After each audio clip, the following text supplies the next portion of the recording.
Boom, boom, boom, boom. Boom, boom, boom. Hey, hey, hey, goodbye.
I'm your host, sabrinasalvati.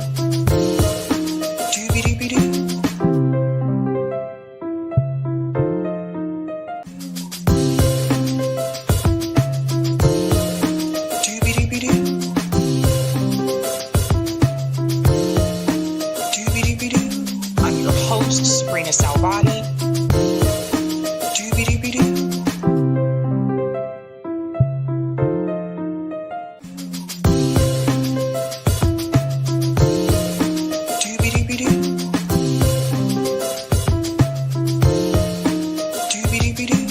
I'm your host, sabrinasalvati.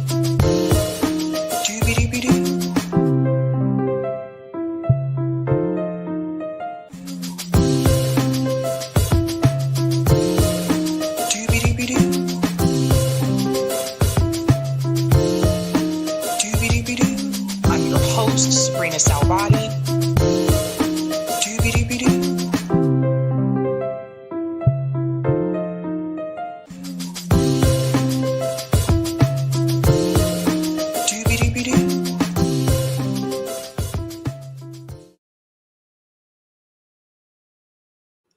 All right. Happy Tuesday, ladies and gentlemen. Welcome to Sabby Sabs podcast. I'm your host, Sabrina Salvati. If you're new, I want to let you know that Sabby Sabs podcast is a part of Revolutionary Blackout Network. You can catch me there on Thursdays for the Sabby and JB show. And I'll tell you something about JB in just a second.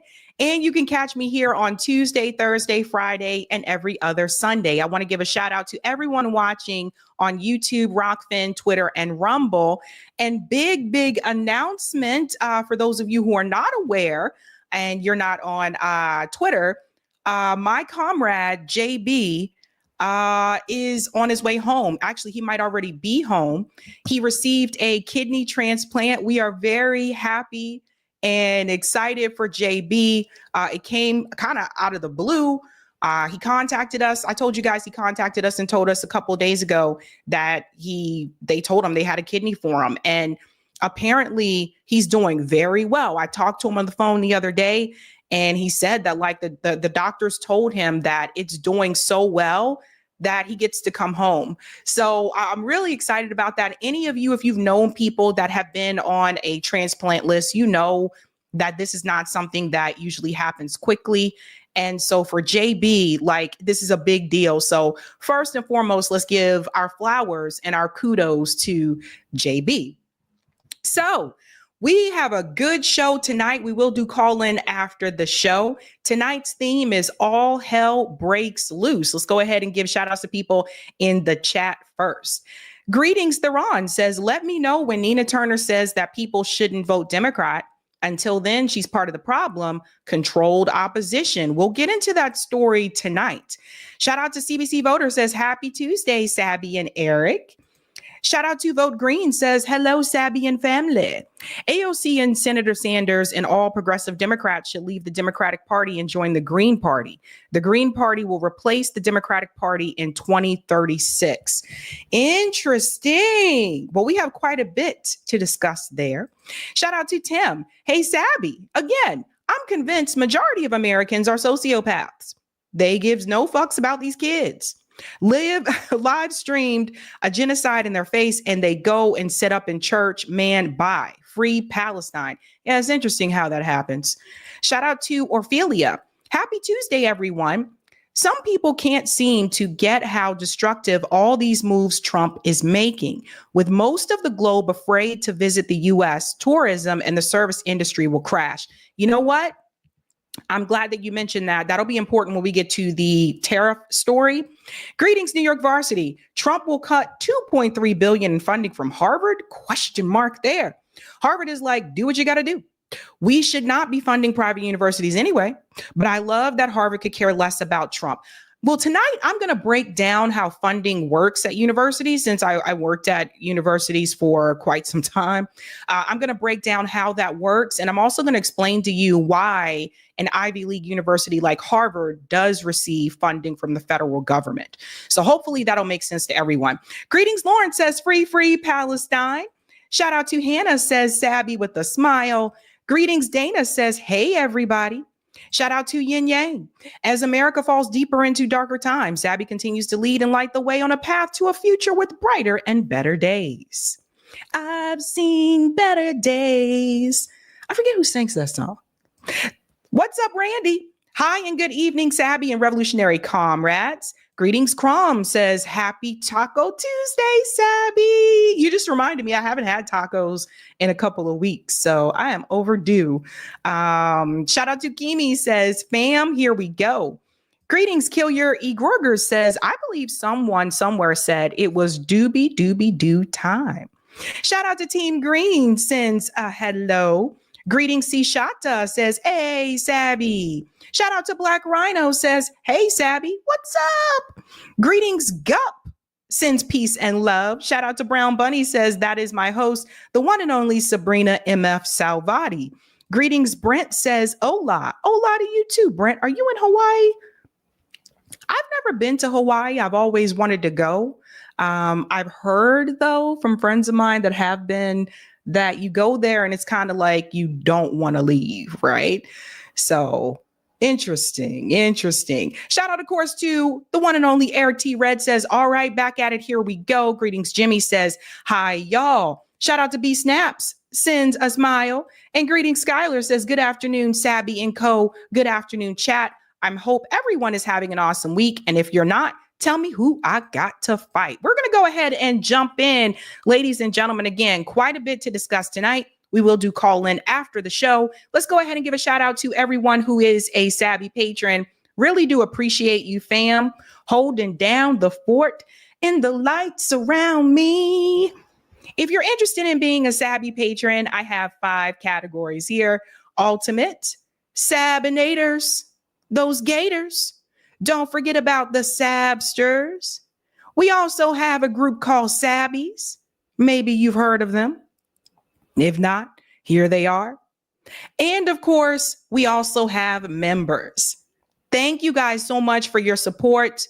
Really do appreciate all of you, fam. And I want to give a shout out to Sabby newbies, Elizabeth Karen and Dusalion. I think that's how you pronounce their name. Dusalion. It sounds like the name of like a band or something. Dusalion dropping their first album, LP. I guess people don't really do albums anymore, but you know what I mean. Fresh beats coming from Dusalion.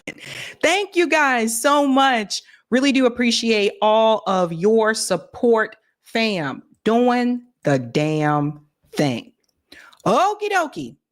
We have to get into tonight's stories. The theme is all hell breaks loose. I think you'll see that with the stories that we're covering tonight. Why don't you go ahead and start us off right? Smash that like. Thank you. If you're new, don't forget to like, sub, and share, just like a Care Bear. And let's go ahead and get into that thumbnail, ladies and gentlemen, so you can see what we're discussing. I'm really interested in calling tonight because, oh my God, curious to hear how people feel about this. Don't forget to answer that poll as well, which is pinned to the live chat. Tonight, we are discussing, ladies and gentlemen, Nina Turner calls out Dems. Nina Turner is speaking out. This was a really good conversation that she had with Jen Perlman. We have to get into that. And I think some of the things that Nina Turner did say there, I feel like it makes a lot of sense. I don't agree with everything that she said, but I think some of the things she said there are things that we've been screaming for quite some time. We're going to get into that. We're also going to discuss, if you haven't heard this story, Donald Trump is blocking Harvard, and not just Harvard, but it is Harvard in particular that has people scratching their heads. And I'll be able to explain my experience here. I'm going to break down for you how federal funding and how funding works at universities so people can understand. We're also going to get into, this is the breaking story last night. Carmelo Anthony has been released. And I have some things to show you because this is what I was trying to warn people about last week. Even though whether you agree or disagree or whatever, what I was trying to forewarn you was that we did not have all the pieces to this story. And based on what happened with Carmelo Anthony, the fact that he is now at home, things are moving in his favor. We'll get into all of that. We're also going to discuss China exposes trade, and they are trolling the U.S. right now like it is their job. It's funny, but it's not funny, but it's funny, if you know what I mean. We'll get into all that. We are losing the trade war. Get into break that down. And last but not least, this one should get everyone a reason to pause. El Salvador backs down. That is Bukele there in that magenta square at the end. We're going to talk about what he said to Donald Trump when he met him in DC and what Donald Trump is now saying about this particular gentleman from Maryland that was sent to El Salvador, where that ends up, and what does that mean for American citizens. We're going to get into all of that. I've tried to forewarn people. They start with one group and then it'll move to another group of people. So hopefully people learn something from this show tonight, ladies and gentlemen. The theme is all hell breaks loose. And we're going to get started with that first story where the hell is breaking loose.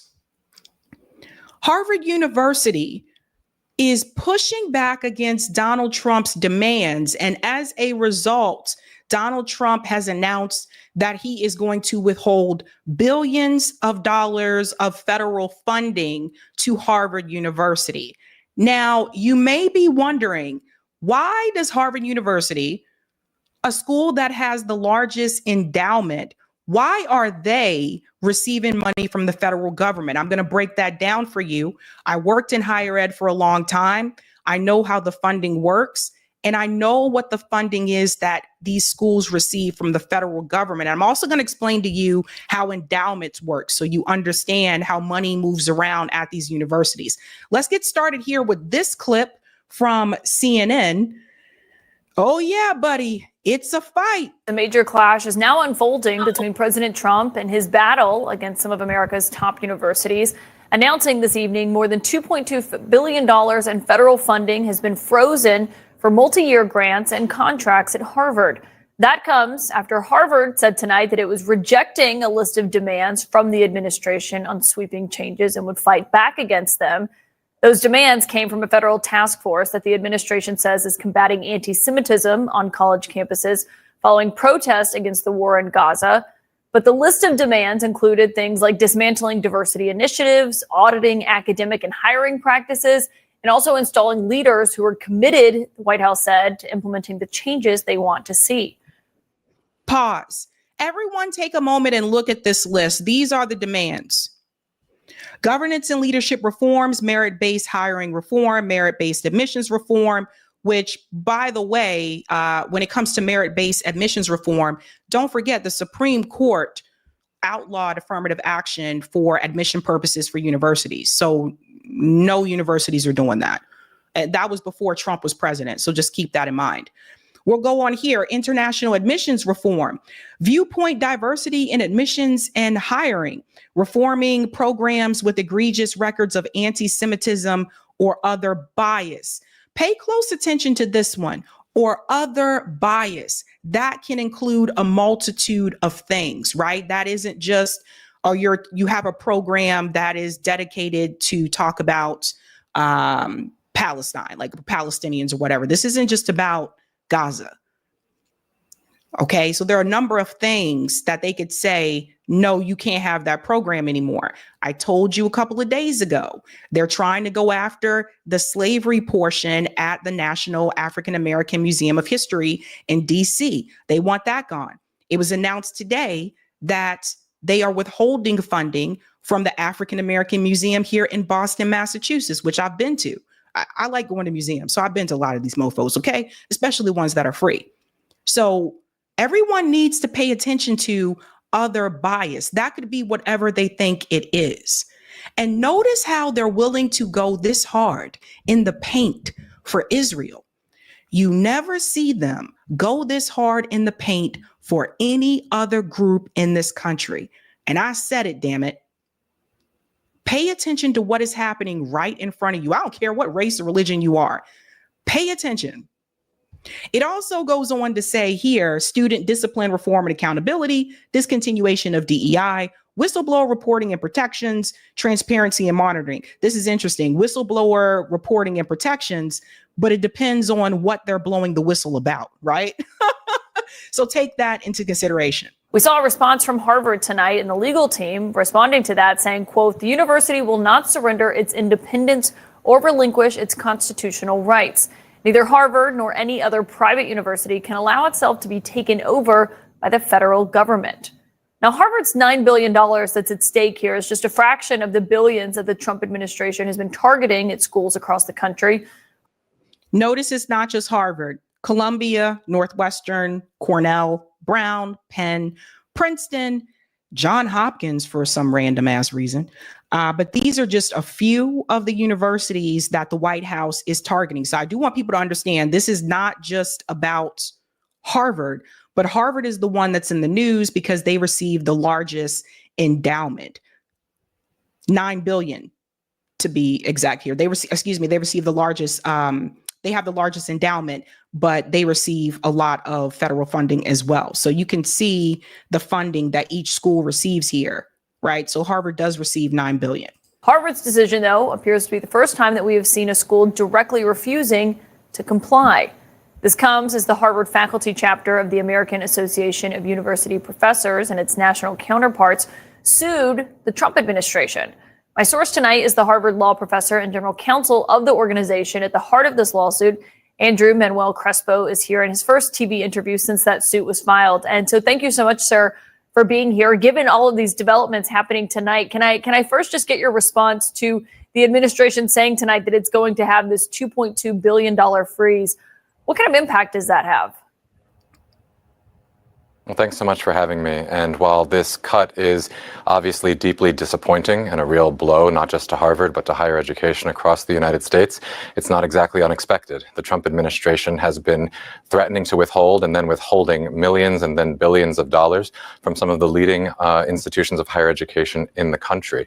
The impacts of those cuts will be severe, not just to cutting-edge research, cures for cancer, cures for diseases, studies that try to understand the most cutting-edge technology, but also all of the work that happens at these universities with respect to how we study our history, the things that are essential to our democracy. There's a lot that happens at these universities that are essential to having a free democracy, and that's, I think, exactly the reason why they're all under attack. So the impact is significant, but I'm really proud to see Harvard standing up to fight. Well, let me just pause here for a second, because I think what people may not understand is how funding works at universities, right? So you can look at Harvard and say they have the largest endowment. Why are you receiving federal funding? That word endowment cannot just be thrown around.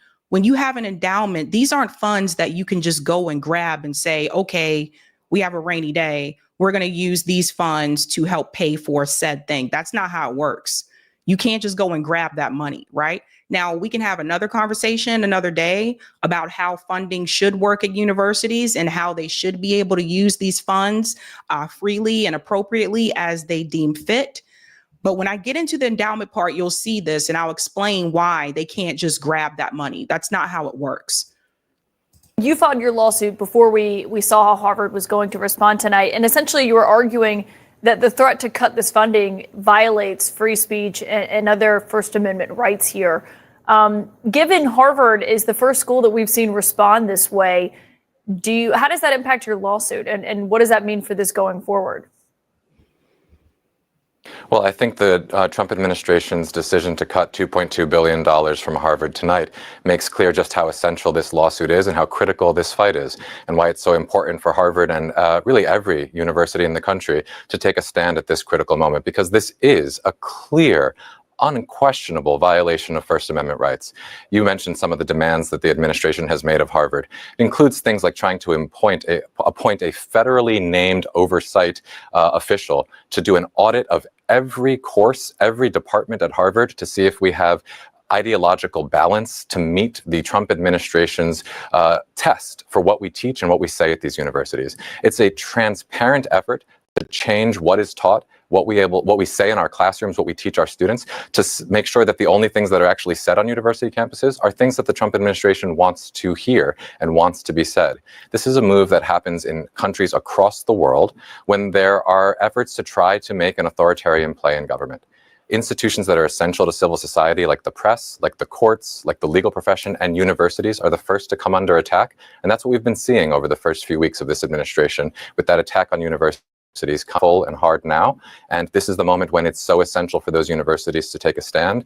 And if there's any university in the world that has the resources to do that and the moral leadership to do that, it's Harvard. And I'm proud to call myself a member of this faculty today. Okay. Now let's come out here for just a second. So people are asking, why aren't the state schools pushing back this way? Number one, they don't really have the money. Look, I went to undergrad, state school for undergrad. I went to a private school for grad school. And I got to tell you, the state schools don't have the money or the resources that Harvard University does to push back against something like this. That's why you don't hear them. You don't hear the University of North Carolina saying, no, we're not going to comply, right? Like they don't, remember, they're state funded and they need all the money that they can get. They don't have the endowment that Harvard has. So people do have to understand that. They also don't have Harvard Law School. They don't have Harvard lawyers, those lawyers that can fight back in such a way. So I think that people do need to understand that this kind of is a privilege thing, because Harvard has the resources and the lawyers, top lawyers, okay? I'm not talking about just everyday Joe Schmo lawyers. They have like the top lawyers and the resources to be able to put up this type of fight. The state colleges do not. Now let's get into some of these other things here. I'm going to explain to you how the funding works. So first and foremost, the president of Harvard University, he issued a statement. I'm kind of surprised by this. This president of Harvard University at this point in time, this is the guy who replaced Claudine Gay. Remember, the Zionists, they pushed her out because the students were having the pro-Palestine protests. So they replaced her with Allen, and Allen is also a Zionist. And even Allen is pushing back. Look at this. This is the statement that came from him today. The promise of higher education. Dear members of the Harvard community, for 3/4 of a century, the federal government has awarded grants and contracts to Harvard and other universities to help pay for work that, along with investments by universities themselves, has led to groundbreaking innovations across a wide range of medical, engineering, and scientific fields. Let's go forward here. Last night, the administration issued an update and expanded list of demands, warning that Harvard must comply if we intend to maintain our full financial relationship with the federal government. And of course, they go on to say, although some of the demands outlined by the government are aimed at combating anti-Semitism, The majority represent direct governmental regulation of the intellectual conditions at Harvard. I encourage you to read the letter to gain a fuller understanding of the unprecedented demands being made by the federal government to control the Harvard community. Again, this is coming from the president that people like Bill Ackman and the Zionists wanted in Harvard. This is coming from him, not Claudine Gay. It goes on here to say that, get to this part here. We have informed the administration through our legal counsel, see what I said, how they got the resources and the best lawyers, that we will not accept their proposed agreement. The university will not surrender its independence or relinquish its constitutional rights. So he also does go on to say that we have made it abundantly clear that we do not take lightly our moral duty to fight anti-Semitism. Over the past 15 months, we have taken many steps to address anti-Semitism on campus, and they go on to talk about what they will continue to do. So again, you never saw Harvard University move this way for any other group. Okay. For all the a lot of the Black students on Harvard's campus, which you should talk to them sometime, by the way, I have, for the way that they've been treated and some of the things that they go through at Harvard. There was a whole expose written about this a couple of years ago about how Black students are treated at Harvard University. You didn't see them go out of their way to move mountains for Black students, right? No, again, pay attention to who they elevate and who they're ignoring. Pay attention to who they're willing to go to battle for. Now, this part right here, again, this is from President Alan Garber. These ends will not be achieved by assertions of power unmoored from the law to control teaching and learning at Harvard and to dictate how we operate. The work of addressing our shortcomings, fulfilling our commitments, and embodying our values is ours to define and undertake as a community. So he's pushing back against Donald Trump's demands. Again, Zionist president of the university there, not in favor of this. Now, to get to the $1 million question that a lot of people have, why can't Trump targeted universities use their $1 billion endowments? I'm sure this is something that everybody wants to know. Let me explain to you how these endowments work. So let's jump forward here. As universities deal with potential loss of billions of dollars in federal funds, questions have arisen about why don't they just simply turn to their $1 billion endowments to provide financial cushioning to allow them to defy Trump? So let's go forward here to show you where the problem comes in. Right about here. I think I jumped ahead. Sorry about that. Others say it's not necessarily easy for universities to access those funds. Endowments are mostly tied up in non-liquid assets that were earmarked for very specific purchases. So universities can't just use those funds as they please. Herein lies the problem, folks. This is why they can't just say, hey, we have billions of dollars for endowments. We're hitting hard times. Let's go ahead and reach our hand into that endowment fund and let's use that money towards our research labs and also our stipends for students, which I'll get into in just a minute. You can't. Now, I don't know who made this rule. I don't know where it comes from. Honestly, don't. But unfortunately, this is how it works. And this is something I learned during the pandemic, right? When I was still working in higher ed during that time, we had the same question. Why can't they just reach into the endowments and use that money so that they don't have to lay off workers? And yes, Harvard laid off people during the pandemic. Boston University did. There were a number of schools that had to lay people off because we weren't meeting our enrollment goals. Get into that in just a second as well. We had that same question. That's why when the story came up, I said, oh, I can respond to this. Nonprofit endowments are not savings accounts or rainy day funds. This is coming from Liz Clark. She's the vice president of policy and research at the National Association of College and University Business Officers. They are very different and they are unique strategic finance tools.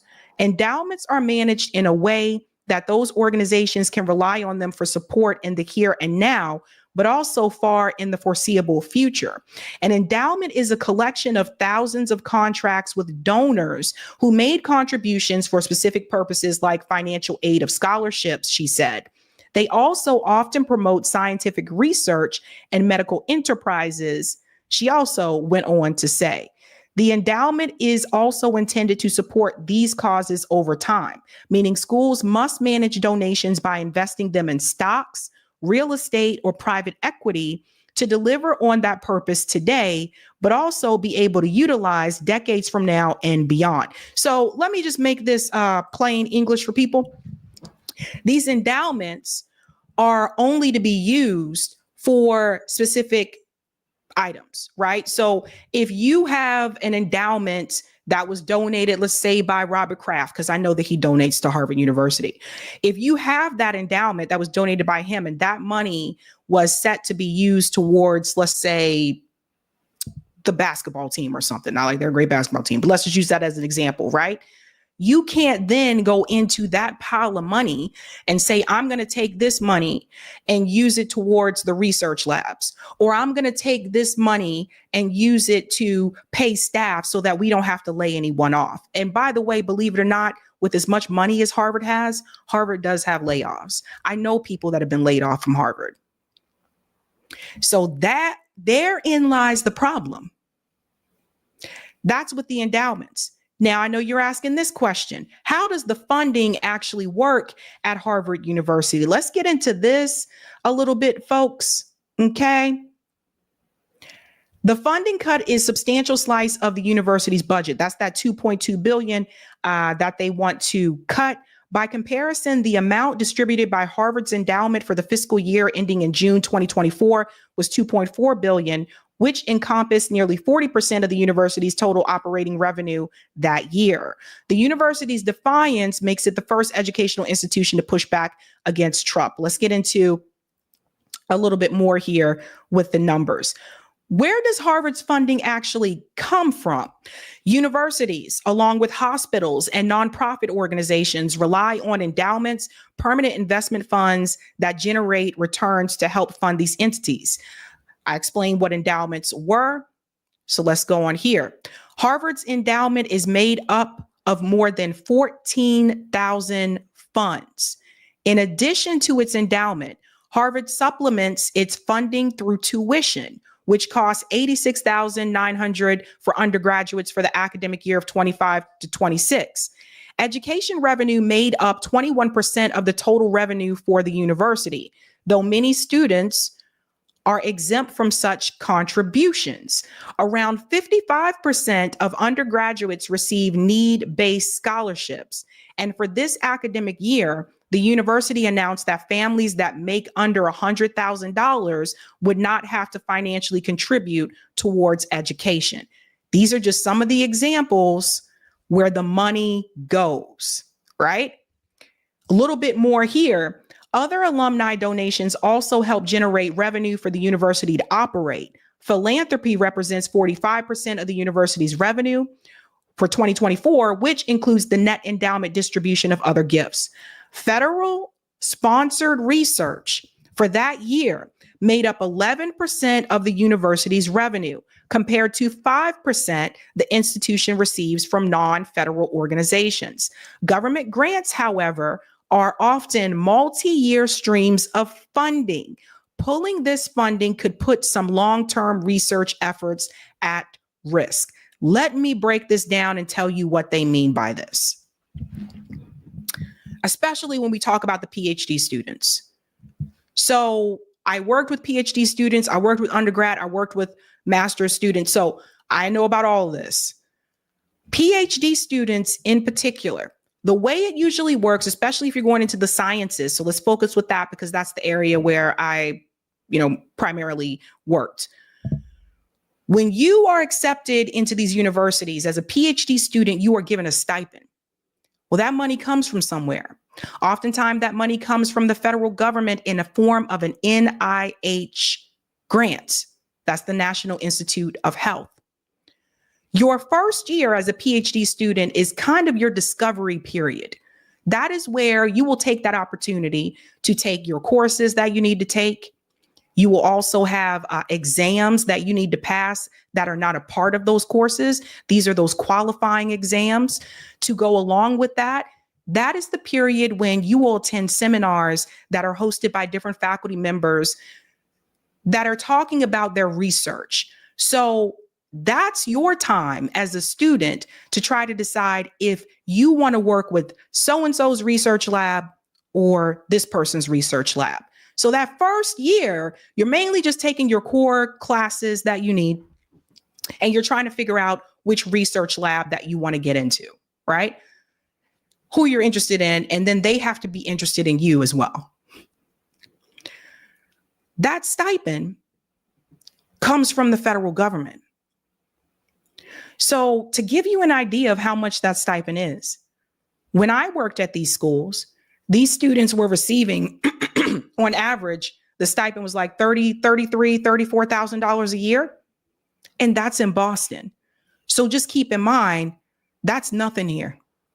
I tell you from experience, 30 something thousand dollars a year in Boston is nothing. $50,000 a year in Boston is nothing. So most of those PhD students have roommates. Some of them are married, but also still have roommates. I've seen it where the students have like 4 roommates and they're kind of eating, you don't have a lot of money.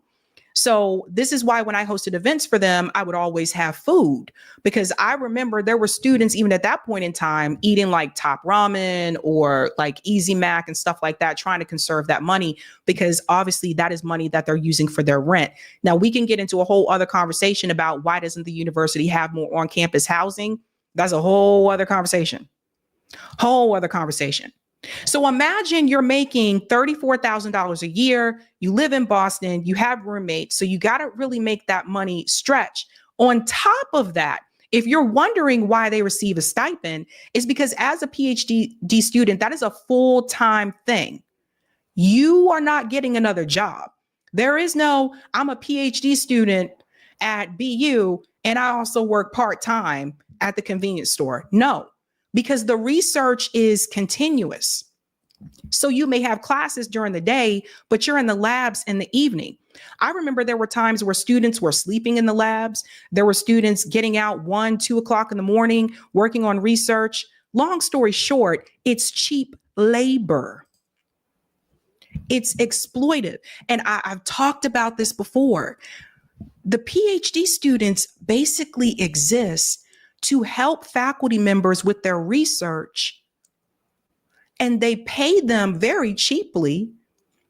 They exploit their labor. I talked about this probably about 3 years ago, where I was like, guys, I don't think people realize that these kids are in the lab like late at night. These kids sometimes would sleep in the labs, like especially at MIT. I had to give a talk to students before about you have to go to sleep, where I would hear students brag about that they were up for 24, 48 hours straight. Like, this isn't a game. Like, when I say you're full-time, you are full-time. So the faculty members and their research lab, they are relying on this group of core students to help them with their research. They are paid cheaply. That stipend comes from the federal government. And unfortunately, in the United States, the PhD program is 5 to 7 years. I believe in the UK, it's 3 years. 5 to 7 years, you living like that. Then after you graduate with your PhD, you got to submit your dissertation. You know how that goes. Most of them become postdocs. And I got another little tidbit for you. Postdocs don't make shit either. Postdocs were making like $42,000 a year. You have a PhD, and there are people who are postdocs who are making like 40. Now, do you guys understand why a lot of the grad students were trying to unionize? There's no limit on how much you can work them. And from what I've heard from some of those faculty members, if they don't like it, leave. There's no labor laws with this. That's why they work like that. So when you cut the federal funding from the universities, you're also cutting that. So you know what's going to happen? people are going to leave. What's going to happen is some of the students, especially some of the international students, are going to think twice about attending school here in the United States, and they may decide to stay at home in their country and go to school. Now, why does that have an impact on us? Because other countries don't rely on admissions from American students in order to keep their universities thriving and functioning. We do. We rely on admission from international students. A lot of the money comes from international students. We rely on it. Undergraduate international students, their parents have to show that they can pay 4 years of university before they can even be admitted here because they don't qualify for financial aid. Hate to tell you guys this, especially the top universities, they heavily depend on international students. We saw it during the pandemic. There was a lot of panic because once the lockdowns came into play and we had those restrictions, we knew that we would have difficulty meeting enrollment targets. Guys, there are whole damn programs at these universities that are just international students. Did you know that?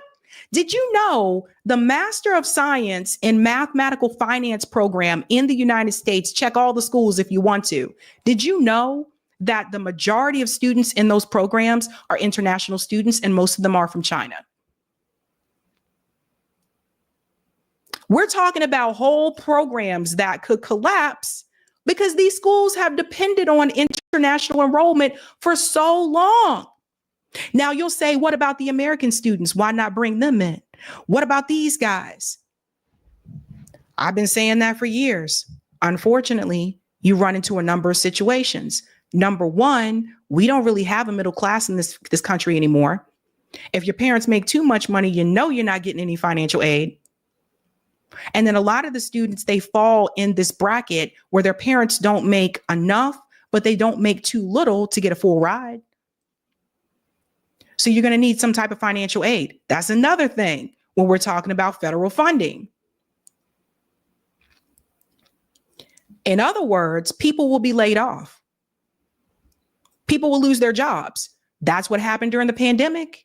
When we couldn't reach those enrollment numbers, that affects the revenue that is coming into the school. If the school isn't making more revenue and the revenue starts to decrease, that is when the board of trustees and the president, they contact the department heads and say, you need to start making cuts. And they'll make cuts in whichever way that they can to save money. And it's usually with the staff.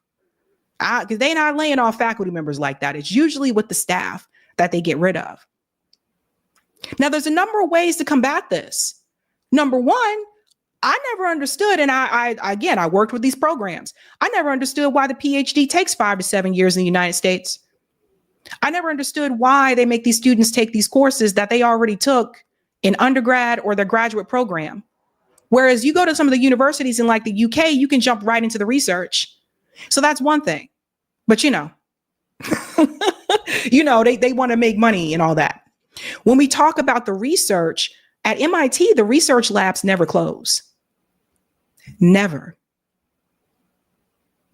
So when they say we're talking about research could get cut, what they mean is that those labs may have to close because they're not getting that funding to get that money to come in. Now, one of them in particular, the National Institute of Health. This is a big one you guys need to know about. They're the primary government agency responsible for biomedical and public health research. They award NIH grants through 24 grant awarding institutes and centers. This is one of the ones I was telling you about. If you see highlighted here, each institute of the NIH has separate appropriations from Congress determined on an annual basis. Percentages of grant applications funded vary by institute from 8% to 29.6%, with an overall average of 18%. So when people say we're in trouble if we don't get those funds, they're talking about research. That money comes from the federal government. And I've been for years. And I said this when I worked in higher ed. Things need to change. But I'm not a part of the board of trustees. And you would have thought that the pandemic really would have given these universities pause, that you probably shouldn't rely on international students to keep your university afloat. But again, who am I? So all hell broke loose. And, kudos to Harvard for pushing back and saying, no, you're not going to tell us what to do. And yet at the same time, the funding problem has not been solved. Federal funding is given to all these universities, not just Harvard. And maybe this is going to be a wake-up call. Maybe this is going to be a big wake-up call to these universities, man. I've been calling this for years, like, yo, you guys need to start prioritizing domestic students. Hey, you guys need to find other ways to raise money.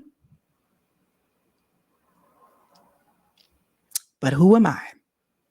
Let's go to some of the comments here in the chat, ladies and gentlemen. Thank you. Thank you, James, for the super sticker. James Starks. Love it. Thank you, JJ. Hi, Sabby Sab. Just listening while at work. Well, I wonder what people do for work when they're listening to shows. I know a number of people say that. Thank you. Marvin, what about foreign students involved in research? They're going to leave. They're going to go. They're going to go back to their home country and practice there. And the universities are going to take a hit. And the big pushback I continue to get about this from the universities was, well, the domestic students aren't smart enough. They're not getting the grades that we're looking for on the GRE or the GMAT to get into these competitive programs. And I'm like, okay, but some of them do have the grades, but you don't like their test score. I was in all these conversations. I was in these admissions meetings. I was there, and I would watch them skip over a student that had like a 3.8 GPA because of the school they went to. And say, oh, they're coming from that school. They're not going to be able to make it here. Just like that. I've watched them skip over domestic students because they're like, they're not the top of their class. Okay. Like, so it's just, like I said, they didn't want to listen to me. Sorry, guys. Thank you, Justin. How much are top executives at school like Harvard making? Perhaps they need to take some pay cuts to prevent layoffs of staff members, regardless of the status of these endowments. Well, I know at Boston University, they did take pay cuts. During the pandemic, the president, now I said this, he was making $2 million a year. That should have never happened, okay? The president of Boston University made more than the president at Harvard. The state of Massachusetts, they release the salaries every year. You can Google this and see it. But to that point, it's ridiculous. Thank you for the super sticker, Christian Affirmation. Shout out to Hard Lens Media, Kit in the chat. What's up, Kit? Thank you, none of your business. Maybe no bat research. No bats. And Skylar says Harvard needs to have a car wash to raise the funds. I don't know. You better call some of all those donors and stuff. But the whole rules around how endowments are structured in itself and the limitations that you have to it is just, I'm like, so money's just sitting there. It's ridiculous. Ridiculous. All right, guys, smash that like button if you haven't had a chance to do so. Yo. And if you're new, don't forget to like, sub, and share. And we're moving on to our next story, ladies and gentlemen. Honey, let me tell you, Trump is losing the trade war against China right now. And I mean losing bad. And I want you to see how a small business owner is affected. And then we're going to get into where we stand with China. China is trolling us hard They are trolling us all over TikTok, Red Note, and they're just like, hey, you guys know these bags that you purchase, you know what's not made there. They're trolling us hard. Like, I'm just like, oh my God, they are really getting us. But I want you to see this. Small business owner here. Listen to how the tariffs are affecting him. Secret Garden Bees, a honey farm in Linden, North Carolina, farmer Jim Hartman has one eye on his bees and the other on his bank account. Ideally, we'll get 100 pounds of honey per hive per year. How do you feel about paying more for things? Well, if you find someone who says, I'm happy about paying more for something, you point them out to me. People who already couldn't afford fresh vegetables, who couldn't already afford to put good food on their plate, are the ones that are really going to be hurt by this. Did you ever think when you voted for President Trump that things were going to cost you more and you were going to lose money? I never thought I was going to lose this much money, this fast. Jim is a Republican who voted for Donald Trump 3 times. How do you feel about your vote for Donald Trump now? Well, I feel like perhaps I should have considered some other options. Among other things, Jim imports packaging supplies for his honey, so he's paying real close attention to the tariffs Trump just put in place. Okay, we're pausing right there. Notice what they just said. He imports the packaging supplies. This is another thing I was telling you guys about, right? That the reality is we don't make a lot of the materials here. Like, this is a small business owner that people support, right? Apparently, he was doing well at one point, but the materials that he needs to package the product, it's not made here. The machines that a lot of the factories use are not made here. And this is what I was trying to tell people about. So now you see a small business owner here being impacted. We just bought our year's supply of bottles from Taiwan and our year's supply of corks from Portugal about 3 weeks ago. So that would have been, another $5,000 or $6,000 out of my pocket. Which is partly why he's repairing instead of replacing this 40-year-old forklift. The cost of equipment has just gone through the roof to buy anything like that because it just would be cost prohibitive. He's also holding off on improvements around the farm. Well, we're not going to hire any more people, that's for sure. It's more than just the tariffs. For the past 2 years, Jim has been selling honey to the federal government, which then provides it to schools and food banks. But after Donald Trump took office, the USDA cut those programs suddenly as part of the federal government's effort to streamline spending. For a lot of other local farmers around here, it was a major source of reliable revenue. For me, it's going to cost me around $150,000 a year. $150,000. Yeah, roughly 50% of my revenue. $150,000 a year. Now, there are ways we could have prevented this. One of them was not passing NAFTA. That was one of the biggest mistakes that the American government made, choosing to send jobs to China instead of choosing to keep manufacturing right here in the United States. That was a capitalist decision that I don't agree with. And to me, it don't make no damn sense. I don't see people sending jobs over here. Like, think about that for a second. So that in itself, you're seeing how it's affecting and impacting small businesses. Now, it's also having an effect on Donald Trump's approval rating. And I'm sending the alarm right now to everybody. Right now, Donald Trump is not doing well with his approval rating. These are the new numbers that just came in. And this is because of the tariffs. Check this out. How Americans are feeling about President Trump and his economic policy now 12 weeks into his second term. CNN chief data analyst Harry Inton is here to run the numbers. Hello, Harry. Happy Sunday to you. You as well. Okay, so where are we with Americans and how they're viewing the economy? Yeah, so a CBS News YouGov poll came out earlier today, and I will just say, I'll put it in stark terms, I believe this is the worst poll that Donald Trump has received in his second term, and we can go through it, Jessica. Let's talk about the economy, right?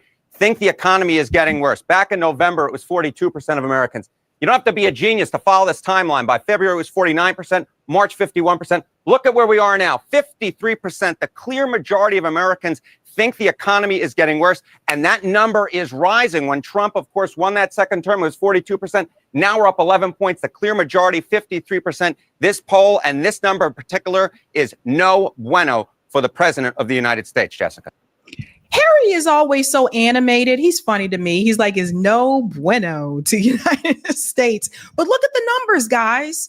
Look at the numbers. This is economics, right? This is basic economics. The question is, think the economy is getting worse. So put everything else to the side for just a second. Just on the economy alone, Donald Trump's approval rating is going down. Right now, the majority agree that it's getting worse. Now, if this continues, I could foresee the Democratic Party regaining the House in the midterms. Because again, remember, people vote with their purse. So the majority of Americans not liking this. And I even heard from, let me tell you a little something. Some of the Trump supporters are not happy. Some of the Trump supporters have told me privately that they are not happy. It kind of reminded me when Biden was still in office and some of the Biden supporters told me they weren't happy privately, but they didn't want to say it publicly. We're at that moment right now.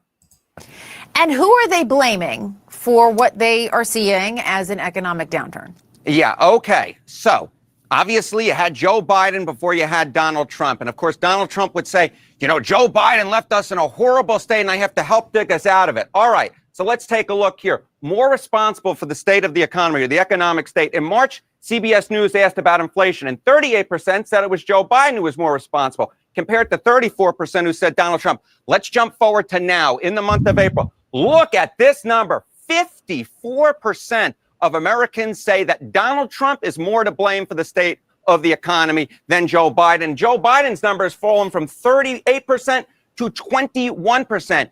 Donald Trump may try to blame Joe Biden for this, and maybe that was working a month ago in the month of March. But since the tariff war has begun, it's not working anymore. Americans are not buying what Donald Trump is selling them. They believe, the clear majority, 54%, that Donald Trump is more to blame for the state of the economy at this point than Joe Biden is, Jessica. That is interesting to see. Now, look at this, guys, right? That's a big difference. From 34% just in March, it's only April, to 54%. Now the blame lies on Donald Trump. And we forewarned people about this, right? Also, I think Harry is so animated to me. I wonder if he ever decided to do, or I don't know. I feel like he could be a sports announcer or something. Whoa, buddy, look over there. And that ball is gone. It's out of there. It's out of there, buddy. He's going to take this one all the way home. I think Harry, if this don't work out, you can always probably go to ESPN. Actually, maybe not, because I heard they don't pay people well, except for the headliners. Maybe not ESPN, but you can probably go over to another Fox Sports. Oh, no, not them. They got the scandal. Anyway, you'll find one. You know what I mean? I feel like he's very animated with that. But people aren't happy, guys. People are upset about the economy. We're going a little bit more here. See how that evolves just in the last month, really. Yeah. How are they viewing tariffs? Yeah. Okay. So obviously the big thing when it comes to the state of the economy right now for Donald Trump is tariffs. So let's take a look here. All right. The tariff plan, new tariffs on importing goods, oppose versus favor. You go back to January. Look at this. 48% said they favored these new tariffs, these Donald Trump tariffs, compared to 46% who opposed. Look at where we are now in the CBS News YouGov poll. A switcheroo, Jessica, a switcheroo. The clear majority, 58% of Americans oppose these new tariffs compared to just 42% who favor them. Again, this is part of the picture that we've seen throughout this presentation, right, Jessica? More and more people are turning against Donald Trump. Their views of the economy are getting worse. They are holding Donald Trump responsible. And when it comes to his signature issue, so far in his second term, tariffs, I mean, my goodness gracious, that trend line is ridiculously awful for Trump. The opposition number from 46 to 58 and the favor from 48 to 42. Americans have switched on a dime on the economy, on Donald Trump, in large part because of the tariffs, which they increasingly do not like. Okay, so you guys see those numbers, right? I told you, like, now you'll see all hell is breaking loose when it comes to China. They are trolling us hard like a mofo. And I was like, oh my God, at one point I had to get off social media. I was like, I got to get off social media right now because they are trolling us hard. And you'll see, here's one of the videos here. Like, they're just airing it out there. Now they don't give a fuck anymore. They don't. This is what China is saying now. So here's one where they're talking about the wholesalers. Listen to this. Wholesalers, it's 2024 and you still don't know who are the suppliers behind Dior? Their knitwears and cardigans are from Beyond Garments from Hangzhou. Beyond Garments is also the supplier behind many luxury brands from America and Europe like Sandra, Maj, Versace. Second, most of the Dior's cosmetic products are actually produced by Taiho Group, which is also the supplier behind Lancome and Loewe. Third, 24-hour packaging technology from Shenzhen provide exquisite packaging and bags for Dior. Of course, Dior has their own factories in many countries, supplies different products for them. If you want to know more about this part of the information, tell me in the comment section so I'll prepare for my next videos. I'm Luna, follow me for more China sourcing tips.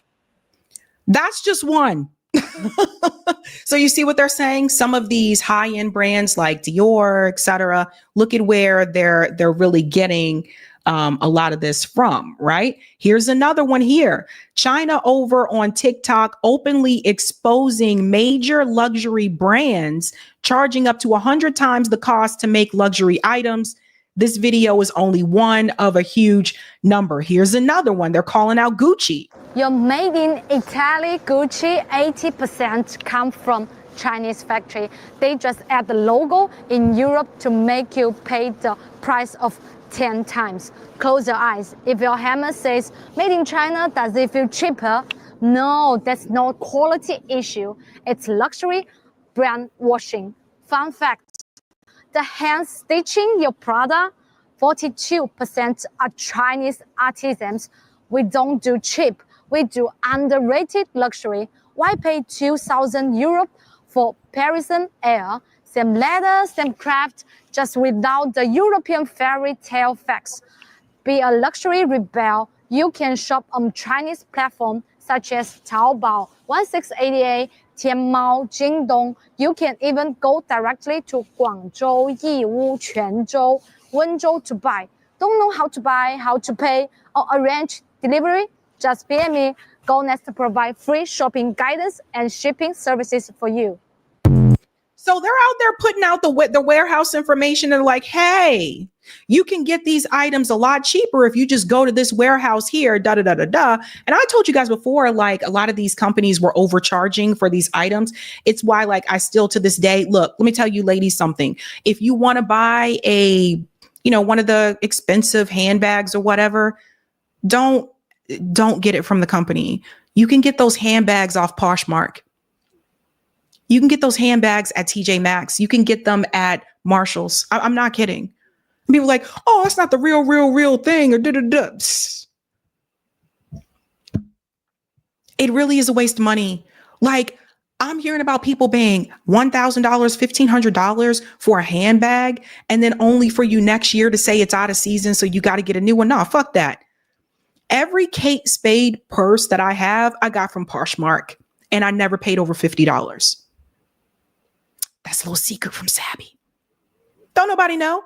Guys don't care anyway, ladies. Guys don't care what purse you got. You know what I mean? It's like, especially if you're single and you're going out with your girlfriends and you're like, oh, I got to get this bag. Guys are not looking at your bag. I don't think dudes really care. I think sometimes women dress for other women, and I said this before. It's a waste of money. You're wasting your money. Here's another one. Let's go into this one here. The U.S. is so finished. Someone needs to apologize to Xi Jinping. The internet is going crazy. Chinese manufacturers are popping up everywhere. They are even listing shipping companies. Now, this is serious PR. Remember what Beijing did with Red Note and DeepSeek? Yep, here's another one.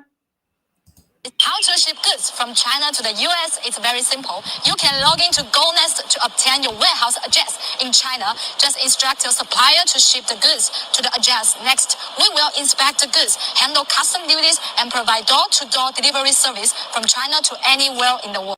Well, I'll be damned. First, the Birkins being sold on live. Now they're giving tutorials on how to get your stuff shipped from China straight to your door, babes. All hell has broken loose. Like they're telling you, look, just go right here to this website. Yes, and they are selling the Birkin brags. I was going to play that video, but I don't think I can because of they had copyright music in theirs. Here's another one. They're trolling us too, man. Look at this one. And we can't deny it. Listen. Hello from China. Let me show you the United States products in my home. Nothing. Do you have something from China in your home? Hello from China. Let me show you the United States products in my home. Nothing. Do you have something from China in your home? I'm sorry. It's funny because it, like I said, what I don't know. A friend of mine told me earlier, like, Sabby, don't laugh at that. That's not funny. I'm like, it's kind of funny. It's funny because it's true. We don't like, I told you we don't make anything here. Like, come on. You know, go around your house, go around your apartment and look at go look at the last thing you bought. And look at the tag and see where it was made. They are trolling Donald Trump too. This is another one. Chinese TV shares footage of a factory dedicated to producing MAGA merch. This is hilarious, guys. There's little evidence of a trade war at the Jiahao Flag Company in Anhui Province. Workers bustle and sewing machines hum. A current hot seller, blue and white banners declaring the centerpiece of Trump's re-election campaign. What I'm making here now is the Trump banner. I know that he's the U.S. president. Every day we must produce over 1,000 of this. We already made so many batches of them. The banners highlight a paradox in China-U.S. relations under the current Trump administration. At about $1 a piece, even the suppliers to the Trump campaign can't resist the low price. The factory also made banners for his 2016 campaign and said its business has been great since then. Buy American and hire American. Trump has long railed against Chinese imports and launched a controversial trade strategy this year to punish Beijing. Yet his move is merely making America more expensive. The U.S. Department of Commerce said flax and other textile products will be subject to a 10% levy. One seller said that would be enough to double the price of a Make America Great Again hat to $20 a pop. So you see, they're even making the MAGA signs. Like, I can tell you guys, we don't make this shit. Like, and his hardline stance towards China could eventually repel suppliers like the Jiahao Flag Company. Personally, this is my own feeling, but if he continues to demand tariff increases as he has been doing, I definitely would not be able to accept more orders. That's because everyone can have a patriotic heart, so we won't let him improve his own economy, while us Chinese just shoot ourselves in the foot. She said that if he continues with the tariffs, I will not be able to continue making more of the MAGA, like the Trump banners and stuff like that. Like no, this is not MTV, and no, you are not being punked, but they are trolling hard, folks. I know that Trump's tariffs targeting China will have some effect, but we're not worried at all since we're producing foreign flags every single day. If Trump's midterm election rallies have no flags to fly, there's only one man to blame. Sun Tianyuan, CGTN. I don't know. I don't know, you guys. And another one here I want to show you. Now, he has a good point. He says, this is what we really need in this country. So Ryan shared this and said, this man is not wrong. Listen to this. They rob you blind and you thank them for it. That's a tragedy. That's a scam. That's why I'm saying this right now. Americans, you don't need a tariff. You need a revolution. Damn. So he said, that's why I'm saying this right now. The cadence with it, right? You don't need a tariff. He said, Americans, you need a revolution. For decades, your government and oligarchs ship your job to China, not for diplomacy, not for peace, but to exploit cheap laborers. And in the process, they hollowed out your middle class, crushed your working class, and told you to be proud while they sold your future for profit. And yes, China made money, but we used it to build roads, lift millions out of poverty, fund healthcare, raise living standard. We reinvested in our people. My family also benefited from it. What did your oligarchs do? They bought yachts, private jets, mansions with golf course driveways. They manipulate the market, dodged tax, and poured billions into endless wars. And you get stagnated wages, crippling healthcare costs, cheap dopamine, debt, and flag wave property made in China while they pick your pocket. I mean, is he wrong?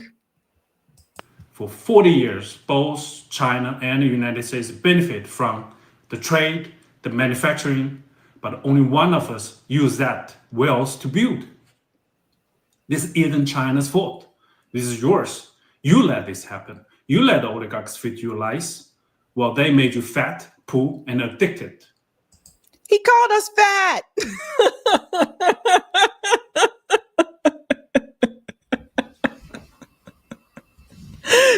Damn. Now they blame China for mess they made. I don't think so. I don't think you need another tariff. You need to wake up. You need to take your country back. I think you need a revolution.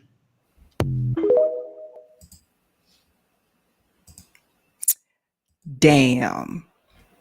Yeah, Skylar said Kirk Franklin asked us 25 years ago, do you want a revolution? Do you want a revolution? I ain't know he meant a political one. Does everybody remember Kirk Franklin? Do you want a revolution? Whoop, whoop. Do you want a revolution? Whoop, whoop. Remember Stomp? Make me clap my hands. Make me want to dance and stomp. All my people say stomp. All my brothers say stomp. It was controversial at the time, though, guys. You got to understand, like, people were like, you can't play this. This is not gospel music.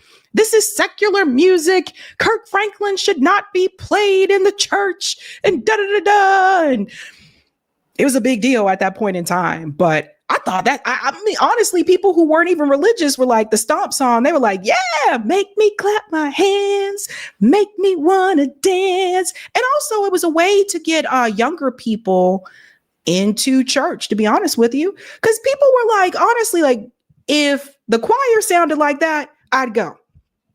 If they were singing songs like that, I would go, you know? Now, we said all that about China, but I'm not going to let them off the hook either, because they're not telling you where some of these materials come from as well. Because you see, especially when it comes to leather, let's see if we can open this one here. The bags come from China, but the leather comes from Nigeria. Let's pause it. I just want to make sure the volume's up. Okay. The bags come from China, but the leather comes from Nigeria. The bags are manufactured in China, but the leather, the exotic skins, the snake skin, the alligator, it comes from Kano, Nigeria. Come on in, let's talk about it. Yes, because I love that the Chinese manufacturers are coming on here and asserting that they are producing these luxury bags and luxury goods, but also Black people have a hand in that manufacturing by way of tanneries in Kano, Nigeria.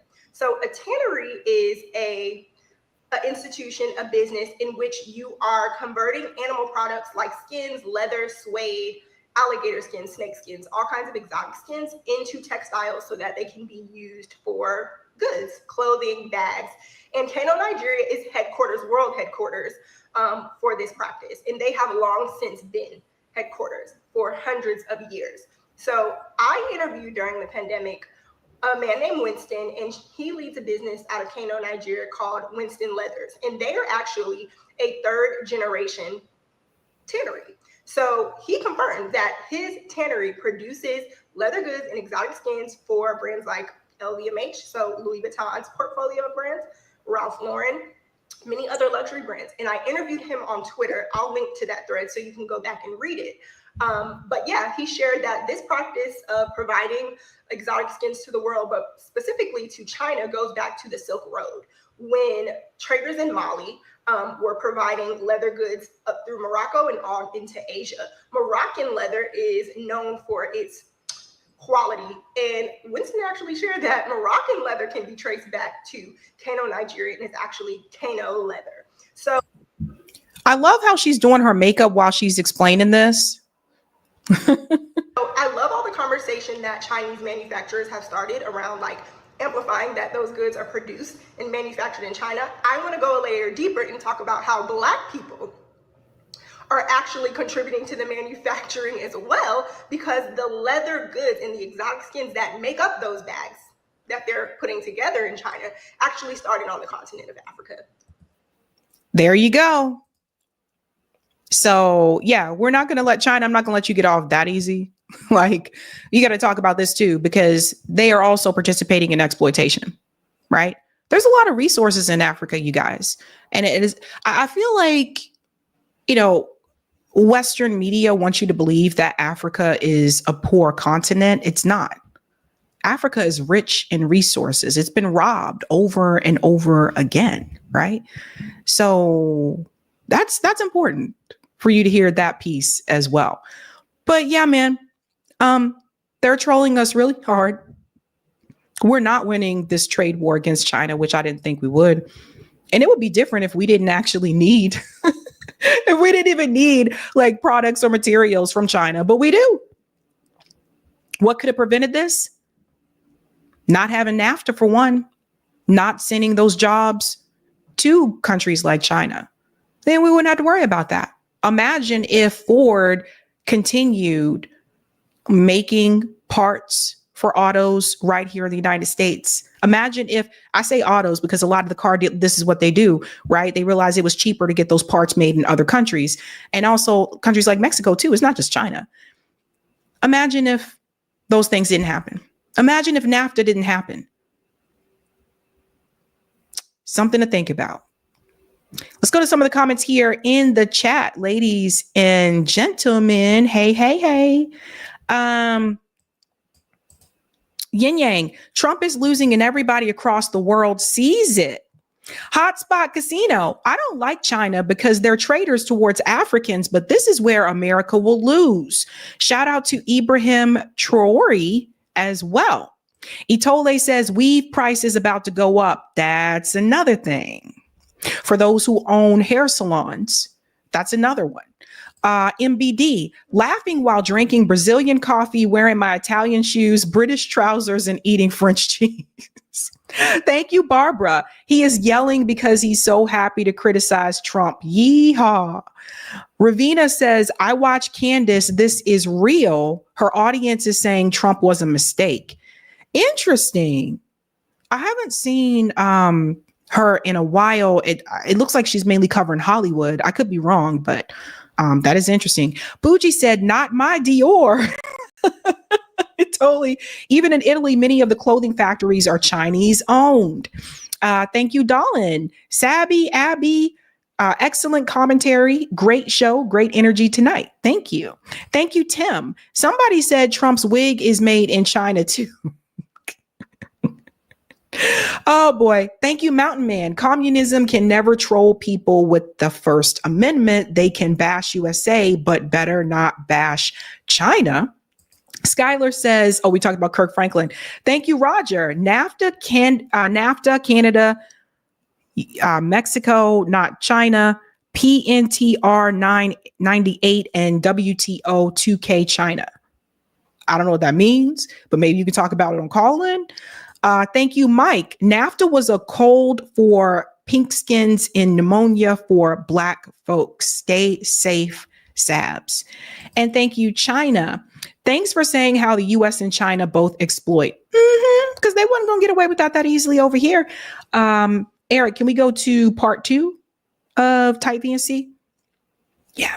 This is not one of those channels where I'm just going to make it seem like everything they do is right. Everything they do is not right. Right. So we got to call out all of those things there. All right, guys, we're going to be moving on to the next story. Smash the like. Hey, hey, hey. And this one is pretty interesting. Let's see where we're coming up here.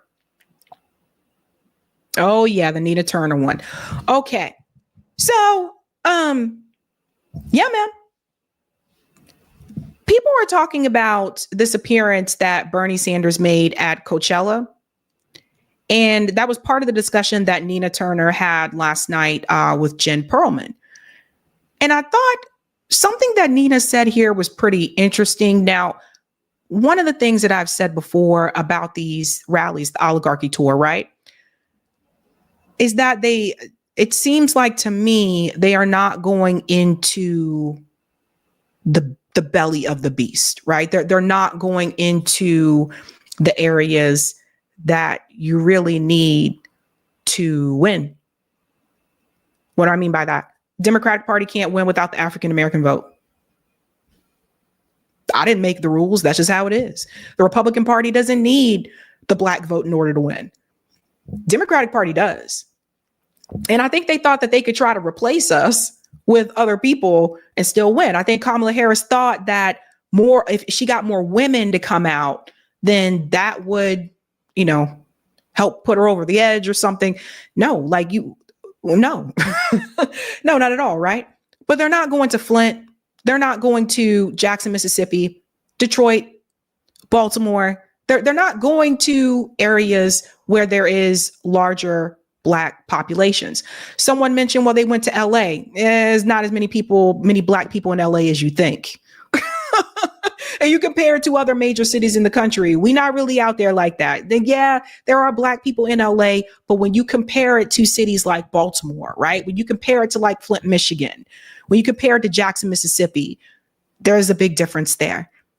So James Lee said everyone in this crowd will be sorely disappointed in 3.5 years when AOC inevitably makes the case that voting for Gavin Newsom is our last chance to save democracy. And he's referring to this clip here where someone in the crowd yells that she should be president. Listen.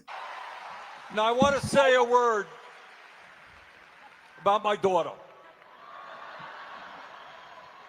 No, I want to say a word about Alexandria and why what she's doing is so important. And here's the story. 6 years ago. Yeah, someone yelled that out in the crowd. They said she's the next president, yada, yada. Now, this is the conversation that comes up here when Nina Turner was on Jen Perlman's show. And Peter, I guess, was trolling and he put on the Bernie mask. Listen to this. Now, you can turn away and you can ignore what goes on. But if you do that, you do it at your own peril. We need you to stand up to fight for justice. To fight for economic justice, social justice, and racial justice. Are we watching this? Now we got a president of the United States who, I agree. Well, I think you got the gist of what my message was. We have to fight for what? I don't know exactly, but we'll come up with it eventually. Just get out there, get active, get involved. That's what I have to say. Thank you very much. So let me say something about this. Who goes to Coachella? Who goes to Coachella, folks? I don't go to Coachella. People that go to Coachella are people that have money. So that's who he's speaking to. And I get it. People are like, well, there's a lot of people there. I get it. I understand that. There's also a lot of people in Detroit. There's also a lot of people in Baltimore, right? So again, it's all these rallies I've seen so far, and some people will clip this and say, oh, Sabby's criticizing, da-da-da-da. No, I had this criticism back in 2020. I'm literally looking at these videos of the rallies, and all I see is a sea of white people. And no shade to white people, but they need Black people to win. I think they were like in Idaho, Nebraska, Idaho, I don't know.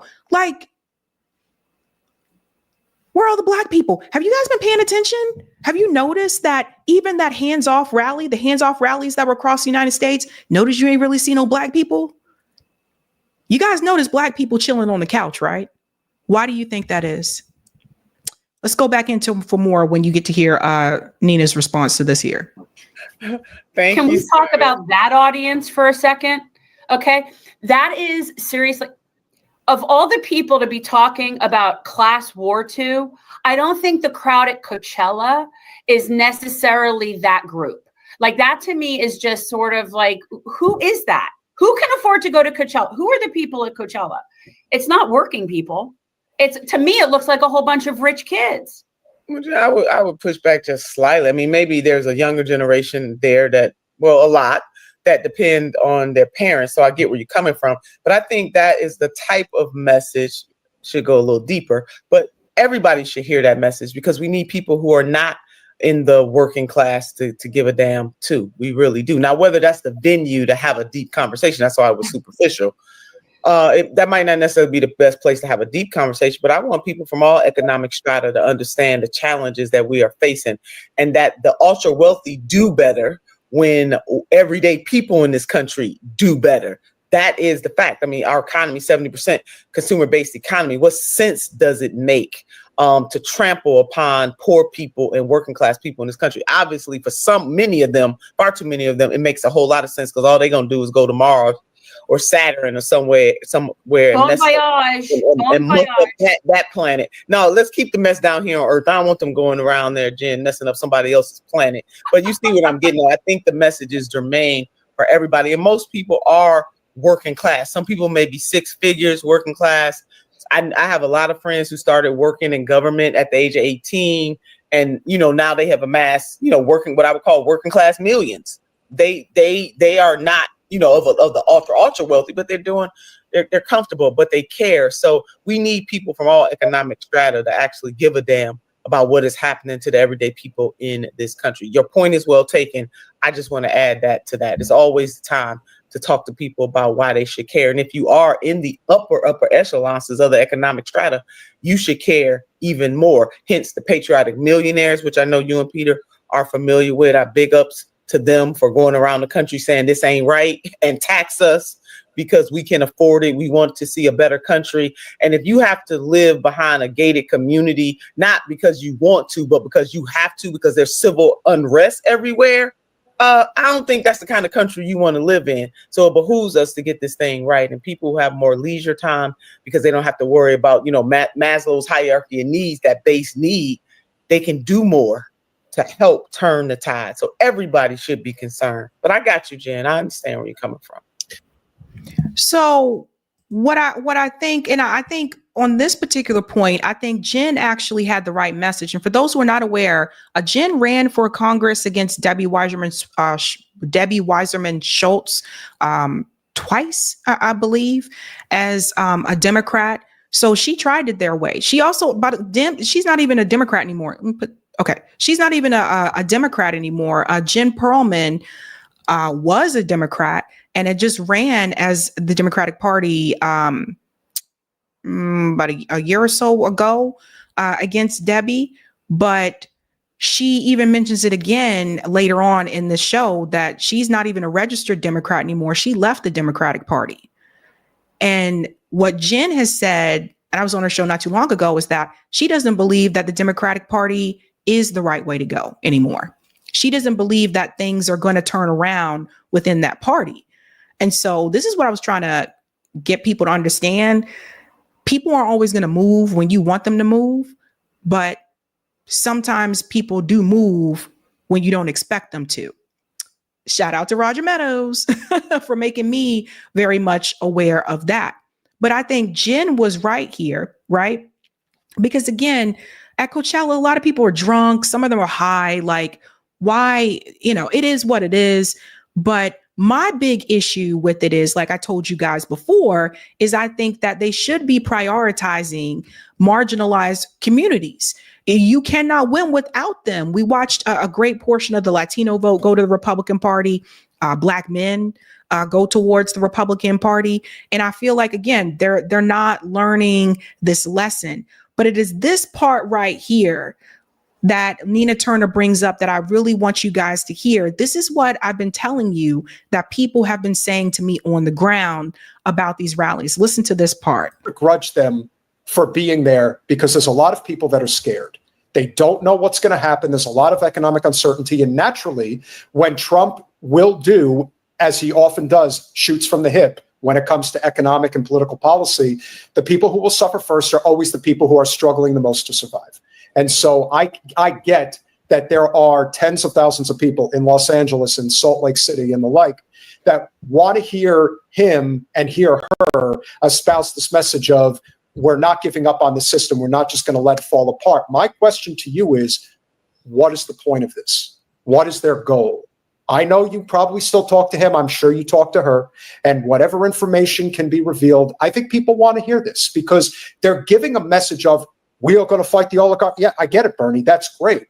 But if we're not fighting the oligarchy, for example, within the Democratic Party that trades on inside information just as much, if not more, than the Republican Party does, then we are arguing over nothing. We're arguing over the fact that the system's broken, but we're not doing anything to fix it. So what do you want to see, and what should we see, and what should their message be ultimately in terms of how we go forward? That part right there that Peter just said, this is what I continue to hear people say. What is the goal? What are they asking us to do? And I can tell you what it is, really. They want you to vote for the Democratic Party, right? Like they're pushing back against the oligarchy and fighting against that, supposedly. But at the end of the day, we all know the DNC picks who they want the nominee to be. We saw them cheat Bernie Sanders twice. So our AOC and Bernie Sanders, their whole thing is, at the end of the day, even support the oligarchy that we're telling you to fight back against. So they're not saying that explicitly, because if they were to say that, that would give people pause. So what they're doing is saying, let's fight back against the oligarchy. Let's take down these billionaire people. And if they reveal all that now, then people are like, wait a minute, didn't you just tell us to push back against these people, but you want us to still vote for these people? That's what this is really about. That's what this is really about. This is a response to Donald Trump and the billionaires in the Republican Party. This isn't a full response to the billionaires that existed under Joe Biden and Kamala Harris. Both of them endorsed Biden and Harris. You believe they endorsed Biden, sleepwalking ass Biden? They did. They endorsed him for re-election. So this is the point that I'm trying to point out to people, is that they only tend to want to rise up when the Republicans are in power. When all of this exchanging of money, exchanging hands from rich donors was happening under Joe Biden, and Biden said nothing else was going to change, they weren't trying to rile up the people to fight back against the oligarchy then. And the problem that you run into is that people will perceive this as it's just the Republicans that have these billionaire donors, when in reality, both parties have it. So if both parties have the billionaires donors and both parties are bought off, then what you should be telling people to do is to leave that system altogether and start with third parties or independent races. Like that's what you should be pushing people to do. And they could do that. But they're not going to, because they're just as much very part of the same system that they want you to believe that they're not. Now, listen to what Nina says here. Yeah, I mean, motivating the choir is a beautiful thing. I mean, most of the people out there are nostalgic for Sanders' presidential run 2016 and 2020. Those are his people mainly. Let's make no mistake about it. He may have other folks tagging along, but those are his people. And when I look at these rallies, it makes me think about 2016 and 2020. And the three of us know what happened there. The neoliberals thwarted his very real chance of winning in both 2016 and also in 2020. They are responsible for Trump 2.0. This just did not happen during the 2024 election cycle. It's not just because we didn't have a robust primary. Hello, somebody, in 2023. I'm gonna put that in the parking lot. This goes way back to 2015, actually. So what I would like to see, fine, motivate people, get them out. All of that stuff is grand. I want to see what we're going to do with them after that, after the cell phone lights are off, after the crowds are gone. What is there? What are we instructing them to do? Pause. That question that she just asked is the same question that I've been hearing from people on the ground. What are they instructing us to do? Now you're hearing that from, you heard it from Peter, you heard it from Jen, now you're hearing it from Nina Turner asking the same question. And Nina Turner still supports the Democratic Party. But she's asking the same question. What are the instructions? What are you asking us to do? What is in short terms, what's the motherfucking end game? That's what she's asking. And a lot of people are asking that question. You're getting all these people excited at these rallies, but what are you leading them to? Back into the Democratic Party? Back into the party of smoke-filled rooms? And people just picking candidates? What are you leading them to? How are you fighting back against an oligarchy if you still want them to vote for said oligarchy? Let's go on a little bit more. You know, I'm working on with my organization, the resurrection of the freedom budget for all Americans as envisioned by Asa Philip Randolph, one of the best labor organizers of the 20th century, Bayard Rustin, one of the brainiacs behind the civil rights movement itself, and also the Reverend Dr. Martin Luther King Jr. And Jen and Peter, what they laid out in the late 60s, it was 1966, is a full-fledged plan to eradicate poverty in the United States of America in 10 years. It was what we would call a SMART goal before SMART goals even existed. And really, Asa Philip Randolph, you know, one of the architects, his vision was based on the four freedoms of FDR. He pulled out the freedom from want. And what they said very clearly, they didn't say it this way, but we're a hegemonic nation. We have failed if people live in poverty. There's no reason for people to live in poverty because we are a hegemonic nation. So we ought to do something about it. We need to call on the forces of the political class to do something about it. And they assembled people from all walks of life, all the pillars of society, from religious to civic based. Over 150 people of high note signed on to this. And it was very clear that they didn't agree on every little thing. But as progressives in the 21st century, which I don't even use that word that much anymore, I'm a liberator, because people have glommed on to progressive and it don't mean a damn thing to them. I am a liberator. But back to the freedom budget, guaranteed income. They were talking about that in the late 60s. A lot of the stuff that progressives think is new and hip and only started with Senator Sanders has been out there for a very long time. That part right there, and it's true about A. Philip Randolph. You guys, Eric gave me a book about him. I haven't finished it yet, but I did talk about one of the chapters on the show before. A lot of these things that we're hearing and we've heard for the last couple of years about unionizing and, you know, fighting back against billionaires and oligarchy and getting the people to come together for a greater movement that is also going to have a class benefit and also is going to benefit Black Americans at that time. It's old. This stuff is old. Bernie Sanders platform, like, that wasn't new. And if it's that old, that tells you we've been talking about this. So it is now at the point where I personally, people need action, right? People need action. And I think where you're going to get that action is outside of this two-party system. So you got a little bit of a history lesson here. That part is very important. The problem here, though, is that Nina knows, I think deep down inside, I've never spoken to Nina Turner. I've never interviewed her or anything like that. But I think deep down inside, Nina Turner knows that the Democratic Party is not going to bend to progressive policies because they're bought, because they answer to the donor class, and they're not going to put their donors aside to help out all the rest of us. I think deep down inside, she knows that. But I think she wants to believe that it could be possible. And my pushback is, with all these years that we've been believing, this going back to 2015, it's what, this is the 10th year? It's almost 10 years now. Think about what could have been built in all this time. Because if Bernie Sanders was serious about fighting back against the oligarchy, when the Democratic Party cheated his ass and gave states that he won to Hillary Clinton in 2016, Bernie Sanders would have said, F this, we're going to start something else outside of the two-party system. But he's not serious about that. And people say, well, third parties can't win. if Bernie Sanders would have done that in 2016, you don't think a lot of his supporters would have went along with him? And then think about how that third party would be thriving today. This was 10 years ago. Let's go on a little bit more here.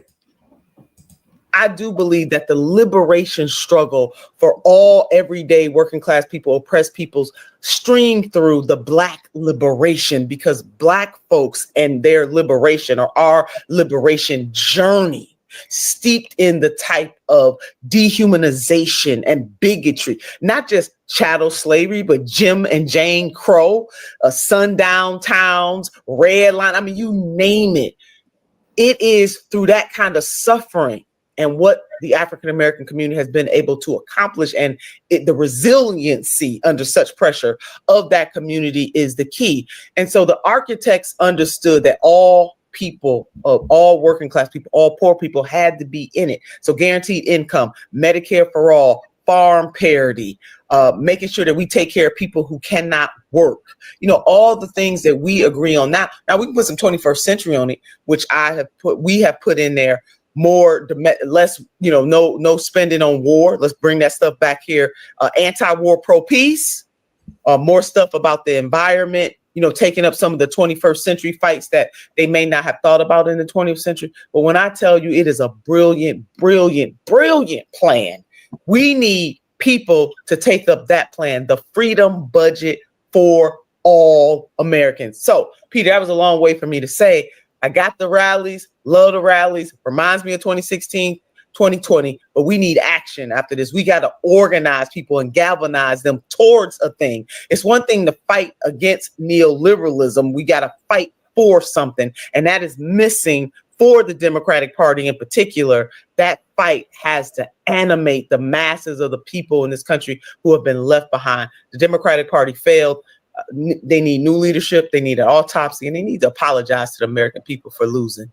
Because yeah, so you guys can see that there. And so obviously at the end towards that, what did she say? Which is basically like, you're not organizing people towards something, right? This response that tends to come out from the Democratic Party, it always happens like after they lose. It was after they lost in 2016. Now it's after they lost in 2024. What are you doing when you're not losing? That's like if you're on a team, and we got to go back to sports, okay? Because I played sports. Guys, when I played sports, there was no, we won this game, so we don't have to practice next week.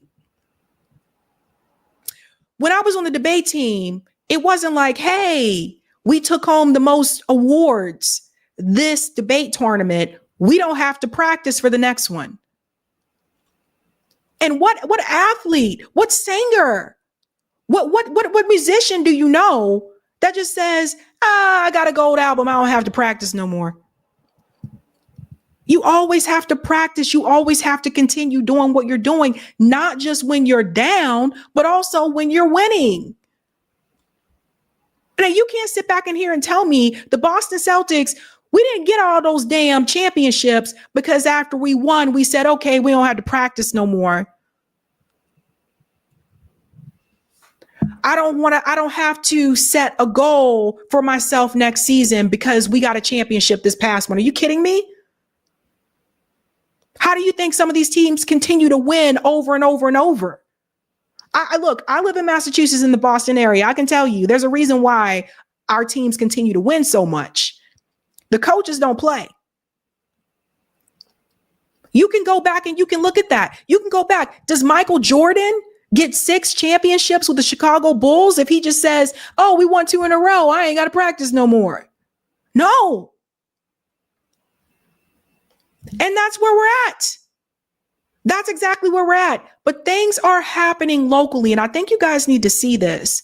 Now, this was posted by Bandit. It's a long thread. But he said, my DSA chapter unanimously passed a resolution yesterday to completely cease cooperation with the Democratic Party and instead construct our own independent support base and infrastructure.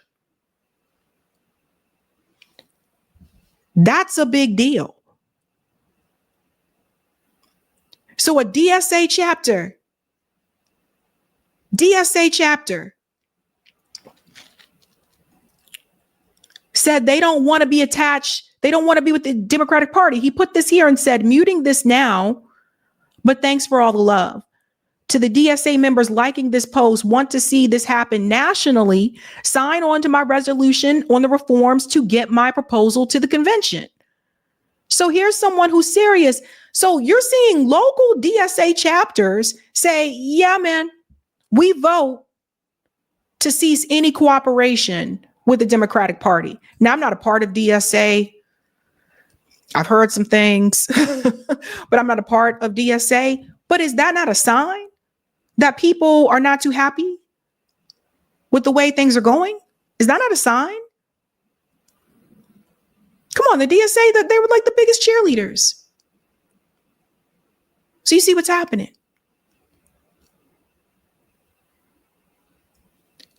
I think in order to get all those things that Nina Turner mentioned there, is that you cannot have political parties tied to Wall Street.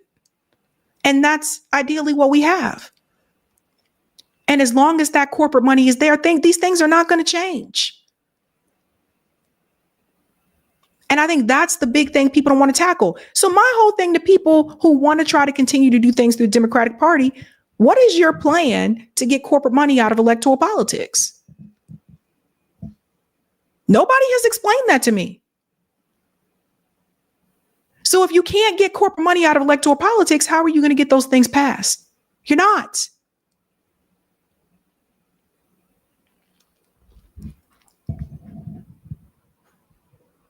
But I thought it was interesting what she said there about how, look, you guys aren't giving people instructions and people are just kind of like lost. Let's go to some of the comments here in the chat. Ladies and gentlemen, hey, hey, hey. All right. Pinkus, thank you. Where is the opposition to the duopoly? Pick a card and play the hand, or Bernie will rob any left movement again and give all that money to an establishment candidate like AOC, who is an imbecile. There's the Green Party. There's Workers Strike Back. I mean, there's a number of different things that are happening, but the most viable one at this time is the Green Party. And I say that, and I'm not even a member of the Green Party, but realistically, when it comes to ballot access, when it comes to progressive policies, that's the Green Party. Thank you, Justin. Let's let the Dems lose. We shouldn't be rooting for them to turn around and do things better. It's time for them to make room for a true opposition party for the people. The Oracle says Nina's message is perfectly suited for an independent party, but she won't budge, which say her monies are still coming through the Democrat orbit. Thank you, Tim. The goal is to cosplay as true change makers and yet funnel you right back into the feckless Dem party. Bernie is an op. Vote third party, y'all. FOH. Thank you, CEB. Didn't Sanders get a pro-Palestine supporter arrested? I don't know if he got them arrested. I saw someone being removed.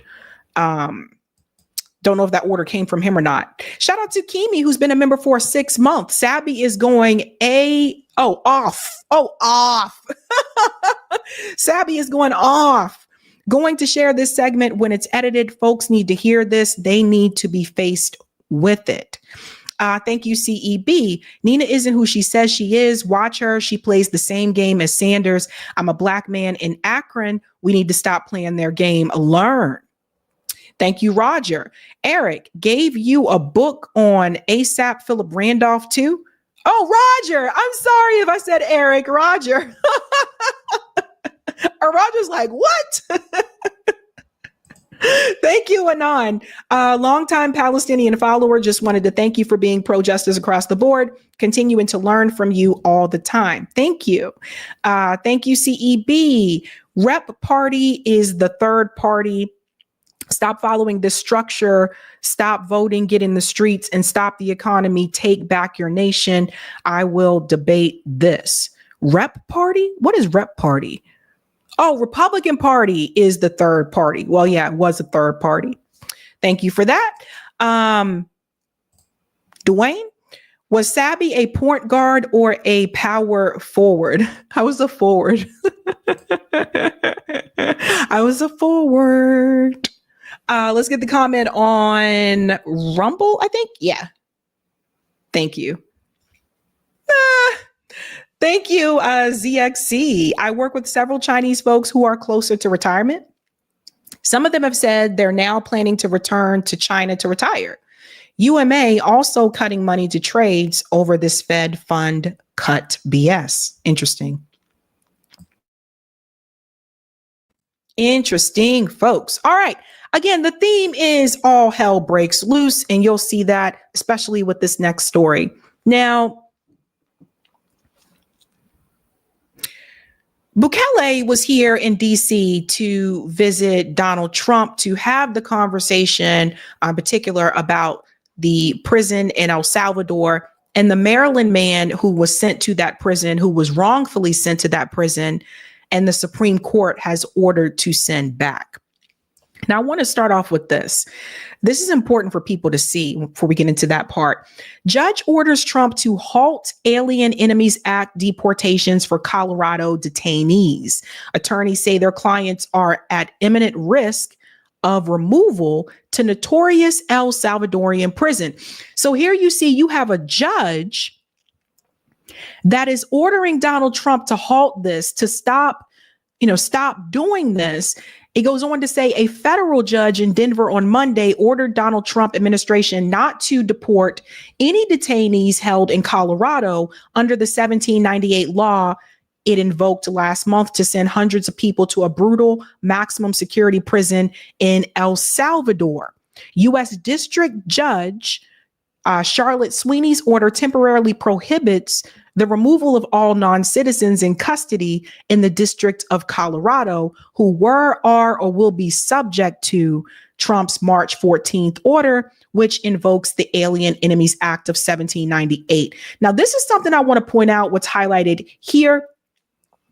About 90% of the deportees have no criminal record, and only a handful had been charged with serious crimes. This report is coming from Bloomberg this week. Now, why is this important? Because number one, if you look at the numbers, there is no mass deportation that Donald Trump is doing right now. Right now, the numbers don't show that.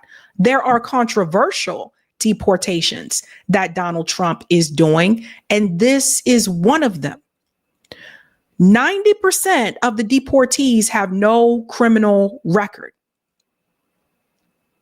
What is this really about? And one of the things that I warned you guys before is, as you see that this administration is coming after those who are immigrants, don't get it twisted and think that you are safe either, because they can also come after you under some of these same policies, especially now that they're cracking down on free speech. Despite what people will tell you, no, they are not supporting free speech. They are changing the definitions of words so that they can say you can't talk about it. This is a threat to everyone. And we'll get into this a little bit more to show you just why this is such a big deal. Now, this gentleman from Maryland was deported, wrongfully deported. You can see this here. The U.S. still won't say whether it'll return mistakenly deported man despite the SCOTUS decision. Okay, so here's a picture of him here. Bring Kilmar home, wrongfully held in Trump's overseas ICE jail. People need to understand that facility there in El Salvador is not like a regular prison. First of all, he shouldn't be there anyway, but it's not like a regular prison. We're talking about these people are tortured there. You're sent there for life. It's not like you're sent there and you're like, oh, you're only here for 5 years. Wrongfully sent. And so let's get into his story a little bit more here.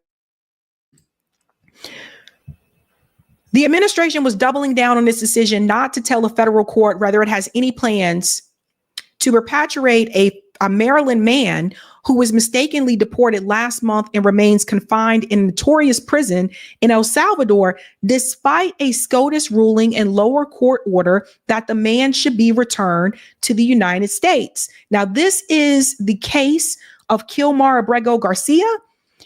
It's now weighing whether to grant a request from the man's legal team to compel the government to explain why it should not be held in contempt. What we are seeing now, you see, this is Donald Trump ignoring the Supreme Court. Where the Supreme Court said, you have to bring him back. He was wrongfully deported. And he's just like, whatever. Yeah, I'll do what I want. I don't care. This is a problem. Let's continue on. I want to get into a little bit more about his situation. The Supreme Court ruled last Thursday that Trump administration must bring him back.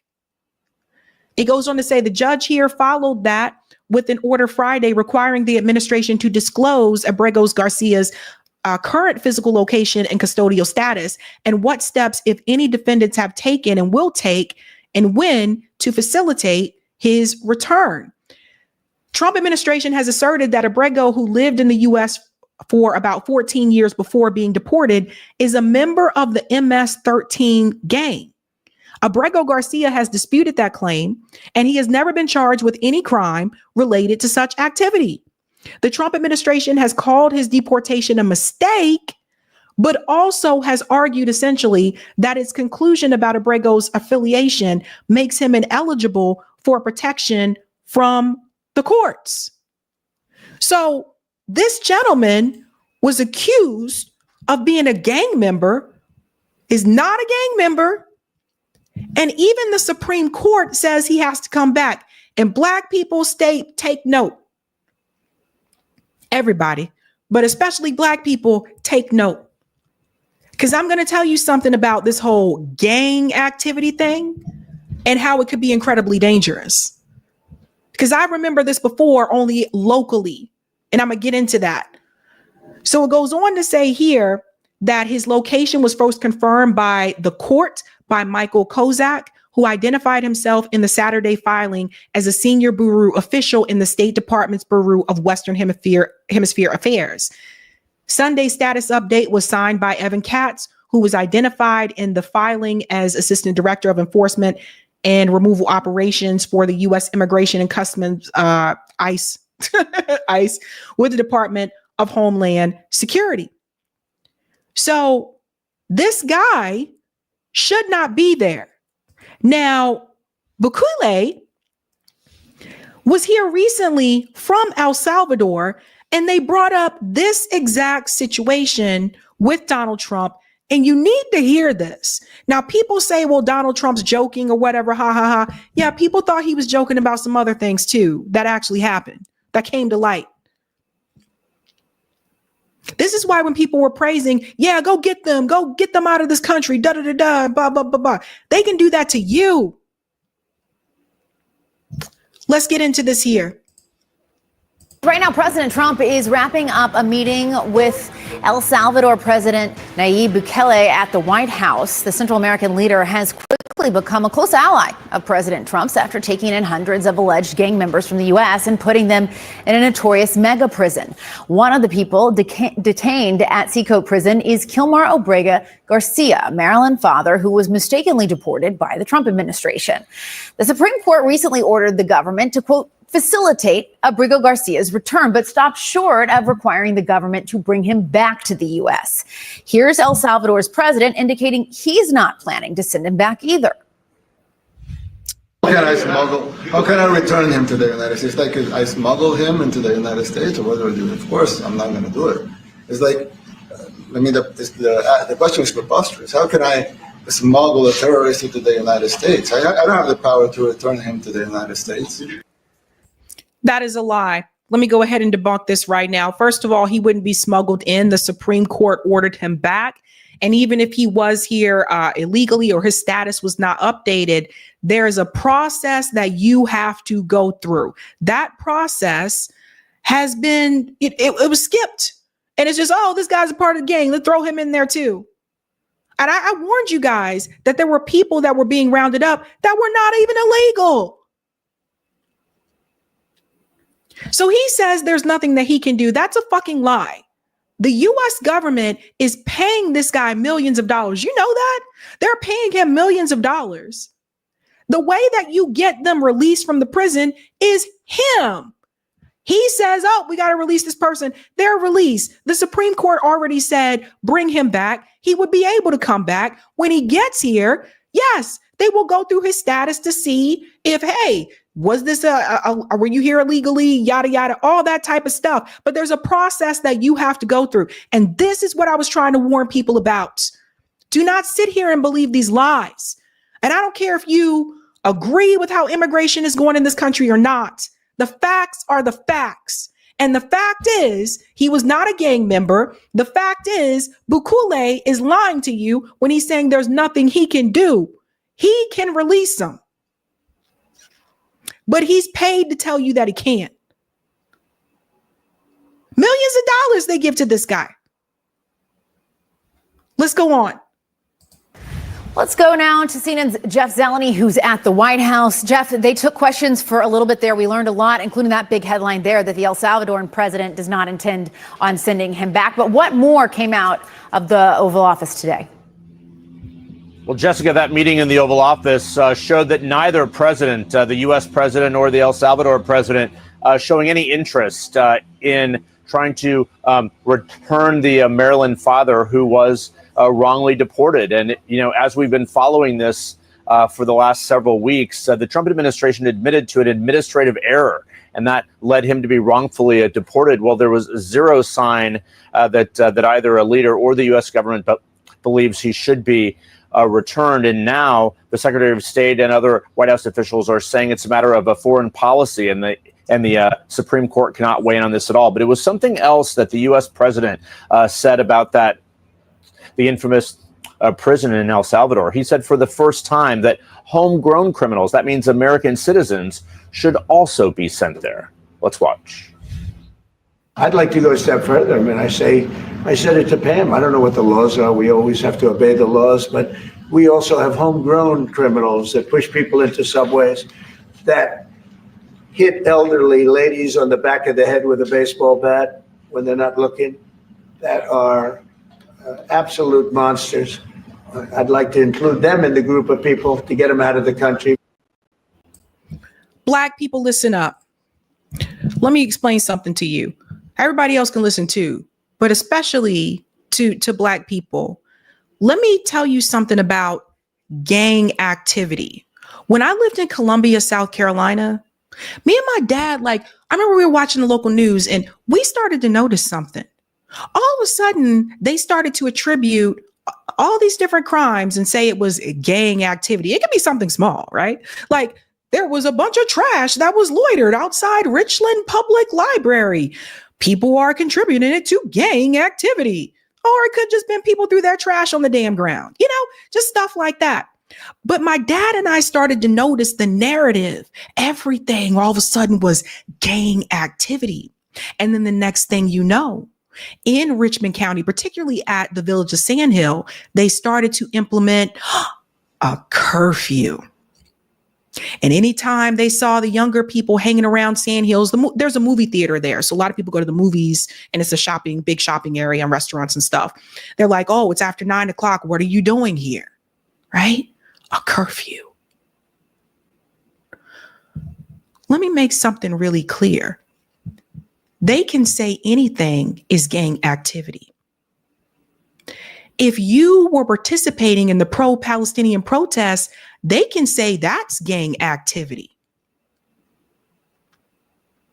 If you participated in the BLM protest, they could say that's gang activity. Or if you just fucking protest, period, they could say that's gang activity. Don't you see how they're coming after the pro-Palestinian protesters and saying that they're all terrorists because they said free Palestine and they wanted a genocide to end? Don't you see how they're going after the universities, telling them what they can teach and what they can't teach? Don't you see how they're going after Black museums, telling them that you're not going to get any more federal funding because you have a section in there about slavery? Gang activity can be whatever the media says it is. Gang activity can be whatever the Trump administration says it is. It could be anything. Don't you remember when Joe Biden made that speech on the Senate floor and he said, I don't care if they're from a bad home. I don't care what environment that they're from. All I know is they're trying to knock out, punch my grandma in the face, rob my wife. Remember that? And he said, I want them off the streets. You know what came from that? Were the crime bills. And who did that impact the most? Black men. What I'm saying is this. There are ways that they can apply this to Americans as well. And people are saying, oh, that's not going to happen. Yeah, you guys said that about other things too. They don't like you. Maybe you talking about the wrong things or what they think is the wrong thing. They can say that too. For the people who are online who think they're not being monitored, I've been warning people about this. Be very careful about what you post on social media. You think they're not monitoring all the accounts that are criticizing the US government, that are criticizing Israel? They are. People who may identify as communists online, you don't think they're not monitoring those people? You don't know what's going to happen. So gang activity can be seen as different things. They can say, oh, there's 10 Black people over on the corner. Looks like gang activity. Go take them down. And people think this is a no big deal. I warn people, they will come after the immigrants first, and then they will target Americans who they feel, as he put it, are homegrown criminals. They're calling protesters criminals, guys. And notice you don't see them going after any of the white collar ones. You don't see them going after wealthy criminals, the ones who have committed white collar crime. No, they're not going after those. Let's continue. So pretty extraordinary words there. The U.S. president saying that he would like to use homegrown criminals as well. We are now seeing pictures right here of President Bukele departing. Let's listen. Yeah, thank you. So departing after his lunch with the president and members of his delegation have been meeting for a couple hours or so. But one of the biggest headlines, of course, is how central to the Trump administration's immigration plans the prison in El Salvador has become. And clearly, Trump has an ally in President Bukele. The smiles all around certainly made clear of that, Jessica. Yeah, no doubt about that. Jeff Zeleny at the White House. Thank you so much for that reporting. Boris? Let's dig into this case with former U.S. Attorney Harry Litman. Harry, thanks so much. You can pause here for a second. This is very scary what happened to this guy. This could happen to anyone. And you may think, and I know a number of people walking around now and they're like, well, I'm an American citizen, That don't mean anything. I was born in this country too. I'm an American citizen. They can mistake me for someone. They might look at me and say, oh, you look like you're from Haiti. You're coming with us. Can happen to anybody. Thanks for being with us. First, I want to get your interpretation of the Supreme Court's decision, because the administration and the judge in this case are interpreting it in diametrically opposed ways. So what exactly did the Supreme Court decide? How does it line up with what we heard from President Trump and his officials today? The Supreme Court decided that the administration is obligated to correct its own constitutional error to facilitate, I'll get back to that in a moment, Abrego Garcia's release from custody in El Salvador. I emphasize that, Boris, because they mangled it in their submission to suggest the Supreme Court just said, return him to the United States.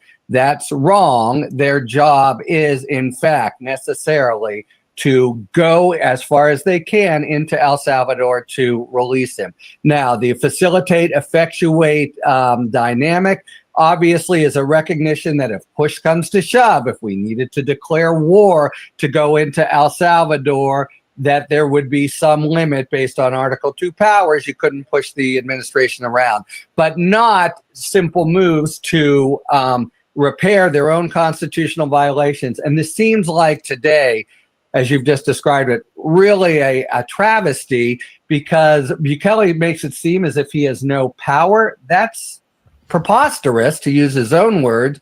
Clearly, this is done by a contract to them.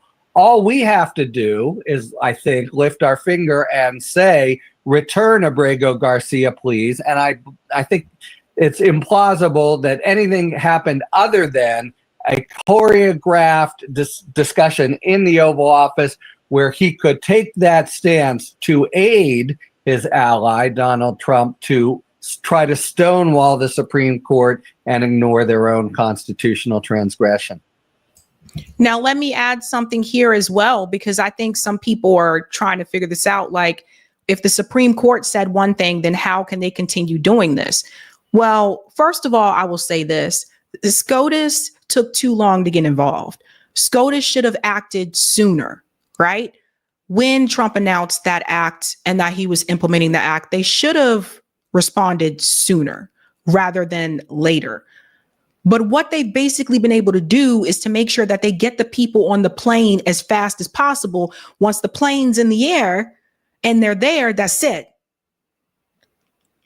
So part of this isn't just the Trump administration. Part of this is on SCOTUS for waiting so long to respond and say, wait a minute, you can't do this or da-da-da, that type of thing. Like,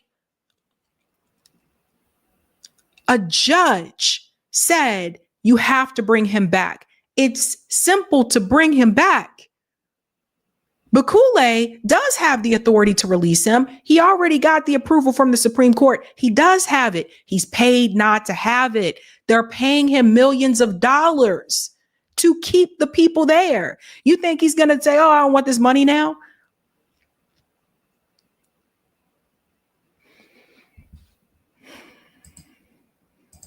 So Harry, you don't buy the argument that administration officials are putting forward, like Stephen Miller, for example, when he says that a court cannot determine the foreign policy of the United States? Look, it's all in the details, of course, Boris. What he's trying to reference is cases where you can't ultimately say, go to war, tell us where the troops are. This is, you have a contract and you must, there's no argument about the facilitate part. You must facilitate his release from custody in El Salvador to remedy your own constitutional violation. Obviously, that involves some communication with El Salvador, some request, which would be very easy, of course, in our contractual relationship. So to the extent he is saying that the mere mention of another country means you must be hands off, yes, that's wrong and contradicted by the Supreme Court's express holding last week and much other law. What about his argument that Abrego Garcia was not mistakenly deported? He says, quote, when you have a withholding order, to be clear, that is not pause your deportation. What do you make of that explanation? It is monstrous. That was what the order said is, you made whatever you do with this guy, don't send him to El Salvador where he is going to be subject to gang violence. That's a lawful order. And the attempt by the president to just say, well, I say otherwise. You can't say otherwise. That's the whole point, unless a court determines it and Abrego Garcia has a chance to contest it. And the only thing they've even pointed to is a stray remark by a confidential informant that really was discredited. So it's not simply false, but a real contradiction of the rights of due process before that determination, which could cost Abrego Garcia his life, is made. It is not to Donald Trump to now say ex post facto, he's a terrorist after all, don't worry about it. Yeah. This is the warning that I think people need to understand. This guy was not an MS-13 gang member. And the Supreme Court already has stated this. And this could have been prevented if they would have followed due process. Like I said, I told you earlier in the segment, it has been reported that 90% of deportees had no criminal record. That's a lot. Literally all hell broke loose. Let's go to some of the comments here in the chat, ladies and gentlemen. Thank you, Kenman. And meanwhile, we are sending bimbos into space. Don't even get me started with that. I saw that too. People are like, Katy Perry just came down from space. I'm like, yeah, who gives a fuck? We got money to pay for that, but people don't have health care. It's a mess. Thank you, James. Bernie, the pied Democrat, plays for the rats to lure the sheeplings back. Good point. Thank you, Trusting Success. You notice the Salvador president called the guy a terrorist? Interesting, because I'm sure that will be the verbiage when he deports U.S. citizens. Thank you, JJ. Kilmer might not be alive and Trump might be hiding that truth. I didn't think about that. That's a good point. Thank you, Samantha, who's been a member for 7 months.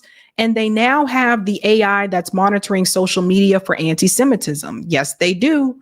And Michelle says, how much money did the U.S. give El Salvador to house these prisoners? It's millions. I want to say 5. I have to double check. Eric, can you check that number for me? I want to say 5 million.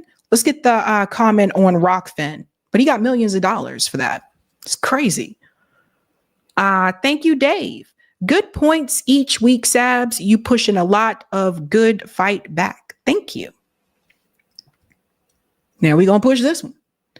All right, ladies and gentlemen, we have reached our final story.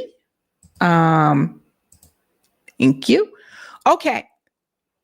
Last week, I told you when we discussed the Carmelo Anthony case, not to get, your britches in a bunch, because more information would probably be released.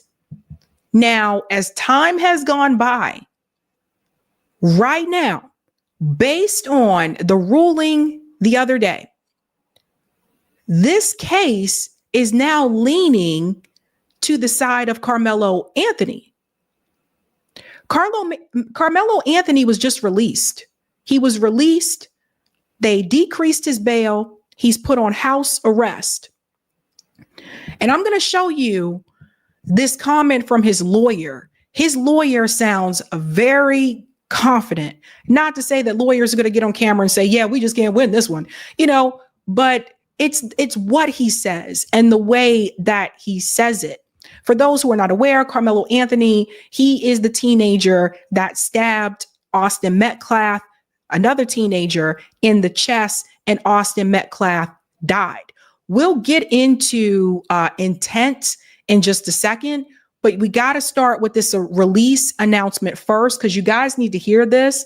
You need to hear what happened in that courtroom. To live now from Fox, I'm Andrew Kraft. Let's keep it moving with these top headlines. Our next one takes us outside Dallas, Texas. And this is what we know. The 17-year-old accused of stabbing another teen at a Texas track meet.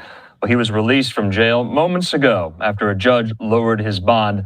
It was originally set at $1 million. Then it has dropped to $250,000. Well, our colleague, Fox News multimedia reporter Sarah Allegre was inside the courtroom as this all went down. She joins me from Frisco, Texas, outside the courtroom live. And Sarah, thanks so much for being with us here. This story has garnered a lot of national attention. What more do we need to know? Absolutely. And it's that national attention. It's played a big role when we're talking about the security and the safety of all parties, really, in this case. And that was something mentioned today. And you could see it, too, here just outside the Collin County Courthouse, inside the courtroom as well. There was a heightened security presence, additional law enforcement, at least more than usual. The judge even made it known that she had received several threatening phone calls ahead of the hearing and hasn't been under this kind of pressure, really, or seen seen a case reach this public scale in her. So that part I wanted to tell you guys about. The judge was receiving threats prior to her decision. And Carmelo's family has been threatened.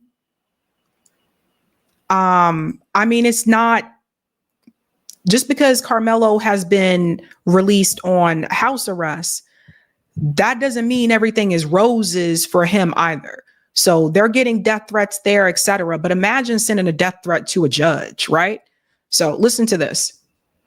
For 13 years of being on the bench. Another key thing that stood out a little bit earlier today was who took the witness stand. We did hear from Carmelo Anthony's father, the suspect in this case, and we got more of an idea of his son's character. He talked about Carmelo Anthony being a straight-A student, the captain of the football and track teams, and a church regular. Now, this video footage here is of Carmelo Anthony being released. Defense says all that matters when it comes to bond. Also that Anthony's not a flight risk and has strong community ties. Bond, as the judge said, is not supposed to be an instrument of oppression. It's not supposed to keep people in jail. It's not supposed to punish. It's supposed to ensure that a person shows up to court, complies with all conditions, and it's supposed to keep the community safe. So this is a large and substantial bond, and the judge has, I think, rightly imposed reasonable conditions that will ensure both Carmelo and the Anthony family's safety, but also the safety of the community. Prosecutors.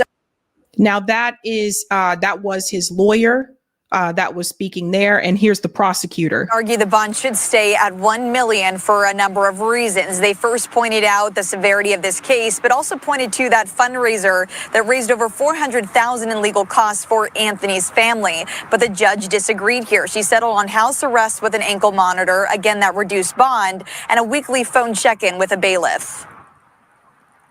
Made the call, and so what's important is what's next. Frisco PD will be finishing up their investigation. They will submit the case to my office. We will review it and ultimately present it to a grand jury. And so that's what's next. Anthony's accused of stabbing 17-year-old Austin Metcalf at a track meet between their schools.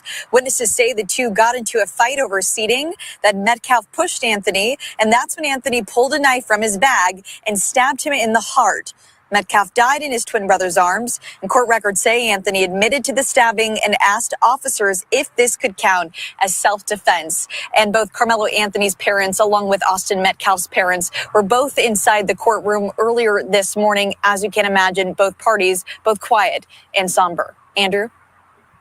Sarah, just a couple. Let's jump in here before he gets to more questions for her. Now, one question that I still have, and I think a lot of you have as well, why did he bring a knife to the track meet, right? We don't know the answer to that. And I'm willing to bet we're probably not going to find out until the trial. I don't think you should have brought a knife to a track meet. I've been very, very clear about that. Now, Texas, I do understand, is an open carry state. But as someone who ran track, I don't understand this. I know when I went to these meets, we could not bring any weapons, right? We could not bring drugs. We could not bring alcohol, anything like that present at these events. And then there is the rule in Texas that says that open carry is allowed as long as the knife, the blade of the knife is within the certain inches. Now, we don't know if that knife was or wasn't. But something that I want to point out, intent, because I think what's going to happen if he is charged, I think he's going to get manslaughter. I don't think it's going to be first degree, which is what I think they were trying to charge him with. And I want to tell you why. There are two ways we can look at this. Did he intend to kill Austin? Did he intend to bring the knife? So the former, well, obviously he intended to bring the knife, to our knowledge, right? They said the knife was in his book bag. But did he intend to kill him? Now, what the prosecution is probably going to argue is that well, of course he intended to kill him because he stabbed him right in the heart. Or you assume that risk that you intended to kill someone when you stabbed them with a knife. That's how the prosecution is probably going to argue that.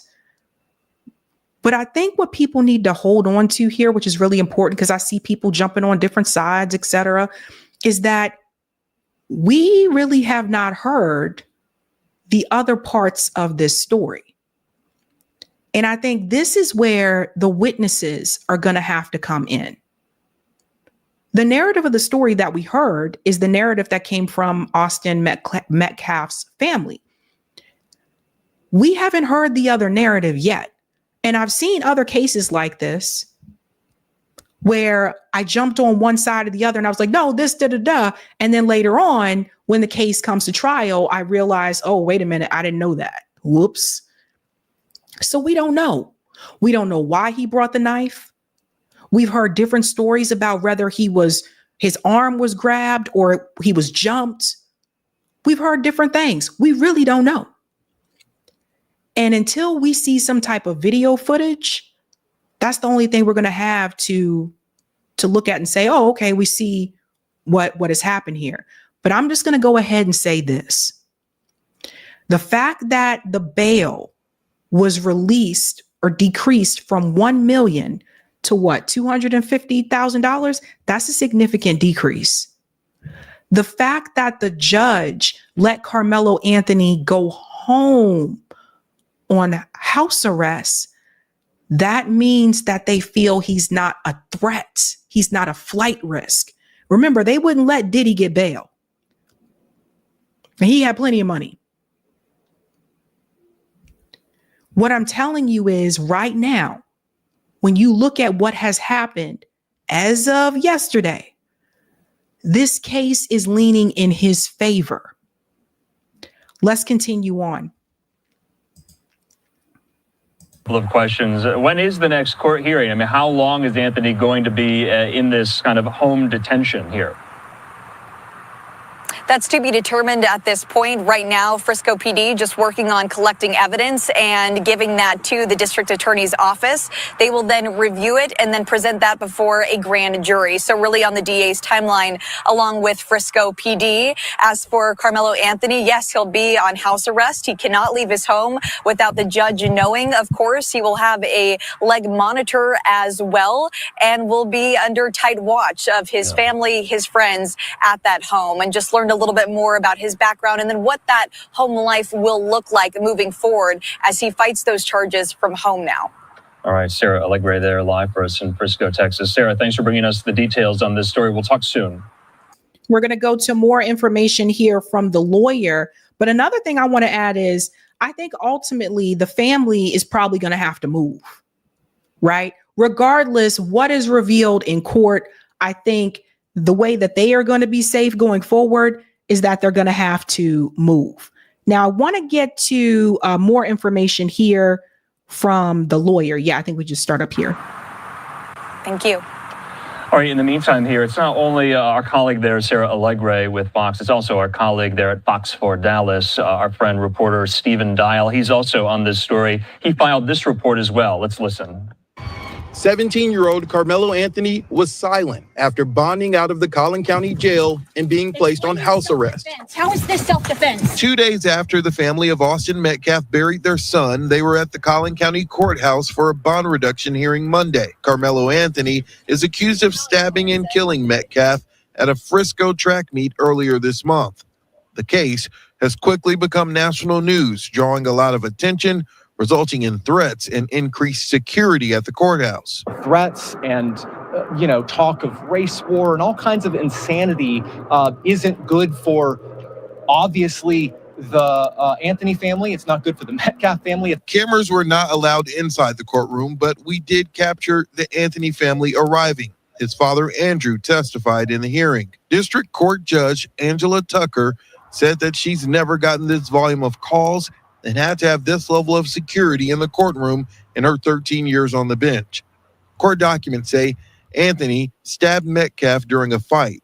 When an officer arrived, court documents say Anthony told the officer I was protecting myself. Collin County District Attorney Greg Willis spoke after the hearing. The judge has made the call, and so what's important is what's next, and it's our job to be level-headed, to be fact-based, and to follow the truth wherever it leads. Anthony's father testified he's taking a leave from work because of the incident, and his wife is a stay-at-home mother with 3 other children. During the hearing, the prosecution brought up the fact that more than $400,000 have been raised for the Anthony family, saying a reduction is not needed because they have the funds.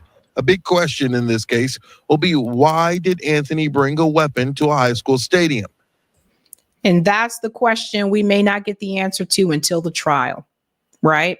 But that is probably an answer that his lawyer probably already knows. He's probably already explained this to the lawyer. I don't know. But just keep in mind, guys, the lawyer knows more than we do. It's a question that was asked of his attorney. That's an understandable question, but it's not something that, frankly, we're prepared to even go into. All right, our thanks there to our friend at Fox 4 Dallas, reporter Stephen Dial. So that's the news in this story. I know you've been following it extremely closely, that this 17-year-old Carmelo Anthony was released on a reduced bond today. Remember, prosecutors there had asked for $1 million. It's now been reduced to $250,000. So right now you're going to hear from Anthony's defense team, and this is how they are answering questions and rationalizing some of the self-defense arguments that have been made on their client's behalf. Let's listen.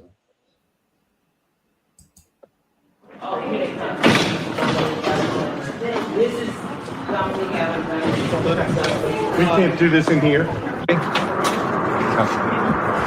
It's 5 more seconds. 5 more seconds? Okay. Good? Everybody good? All right. Every Texan has the right to defend themselves when they reasonably fear for their life. Self-defense is a protection that applies to each and every one of us. There are 2 sides to every story. And Carmelo is a 17-year-old kid and an excellent student. He is the captain of his track team. He's the captain of his football team. And prior to this, what was on his mind was what college he was going to go to. This is a tragedy all the way around for both families. Rushing to judgment, trial by public perception and trial by media is not how we ensure justice is done. I want to bring up this example from the Luigi Mangione case as well. One of the things I forewarn people about is allowing the media to tell you whether or not someone is guilty or innocent, that people still need to stand trial. And I still say that about Luigi Mangione. I'm not convinced that that is the same person in those pictures that have been floating around the internet. I'm still not convinced about that. And Luigi has a right to have his day in court, and Carmelo has a right to have his day in court. And the thing is this, I'm really concerned that we've entered this age of corporate media condemning someone who has not yet had their trial. Corporate media telling you someone's guilty before they've had their trial. And you've seen it with Luigi. And you've seen it with Luigi, you saw it with Diddy, you see it with right now with Carmelo. I'm very, very cautious about it's concerning to me, right? If you notice, his lawyer is sticking with the self-defense claim, not just because Carmelo said it. That tells me there must be something else that he knows that we don't know. So pay attention to that, the self-defense part there, right? He's still hanging on to that. That's the lawyer. Let's continue. We are confident that after a full investigation, that the truth will come out. Thank you. Mike, you took umbrage with the state's assessment that this was simple and brutal. Why so? Well, the fact of the matter is, like I said, there's 2 sides to every story, and we've only heard one side. In any criminal case, the police investigate and the defense is always far behind that. And so it is a one-sided investigation to this point, and even that investigation is still ongoing. So to say that it happened this way or that way is just not accurate at this point. All of the facts are going to come out, and that's why our system of justice requires that we keep our minds open and we let the facts come out as they are after a full investigation. Is your client going to be able to make bond and get out today? I anticipate that he will be able to make bond. I can't speak to how quickly that will go. Funds, in the funds that have been raised are not quick to come out. And then, there's obviously a process to the release process once bond is posted. The big question that a lot of people have is, why was this young man armed on school property? That's an understandable question, but it's not something that, frankly, we're prepared to even go into. This is something that I know the police and the prosecution want to get it right and want to have a full and fair investigation, and so do we. So it would be irresponsible for me or them at this point to start saying, this is what happened, this is why, anything. So, he ain't going to do that. You ain't going to hear that until the trial, because anything that he says here can be used against can be used against the case, right? It can hurt him. I understand that's a big question. It's going to be a big question, and it's something that we will find out. And we ask that the public, as hard as it is, withhold judgment and let both of these families have justice. That let both of these young men, the Metcalf family and the memory of who they've lost, but also Carmelo, have a fair and full justice process. Ultimately, your feeling on the reduction of this bond feels fair? I feel it's fair. Bond, as the judge said, is not supposed to be an instrument of oppression. It's not supposed to keep people in jail. It's not supposed to punish. It's supposed to ensure that a person shows up to court, complies with all conditions, and it's supposed to keep the community safe. So this is a large and substantial bond, and the judge has, I think, rightly imposed reasonable conditions that will ensure both Carmelo and the Anthony family's safety, but also the safety of the community. What was Carmelo's reaction today? He didn't seem very talkative toward you. And how has jail, I guess, been so far for this teenager? And is he on suicide watch or anything like that? I honestly can't speak to Carmelo's reaction because I was so focused on the hearing and what was going on and what the judge was saying. I think we have to all remember Carmelo is a 17-year-old kid who's never been in any sort of trouble before. If you can just put yourself in his shoes,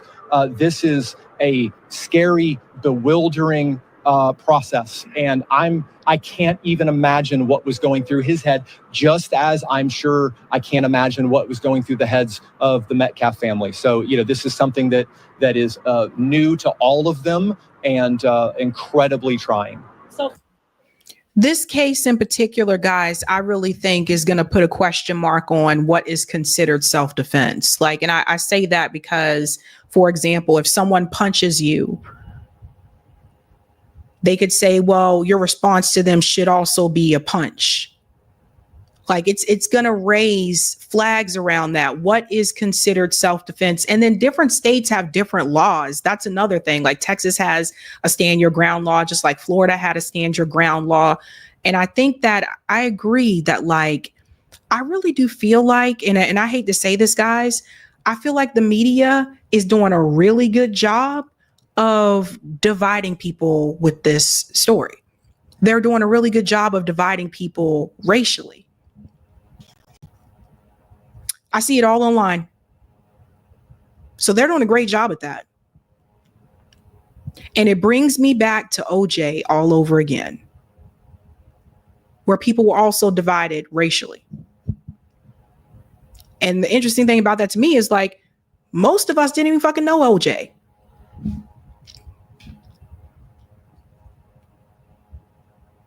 My job is to look at the information that we have and try to go off of that. and also to look at the information that we need answers to that we don't have. And as I said before, and I'll continue to say, we don't know why he brought the knife to the track meet. We don't know. We need an answer to that.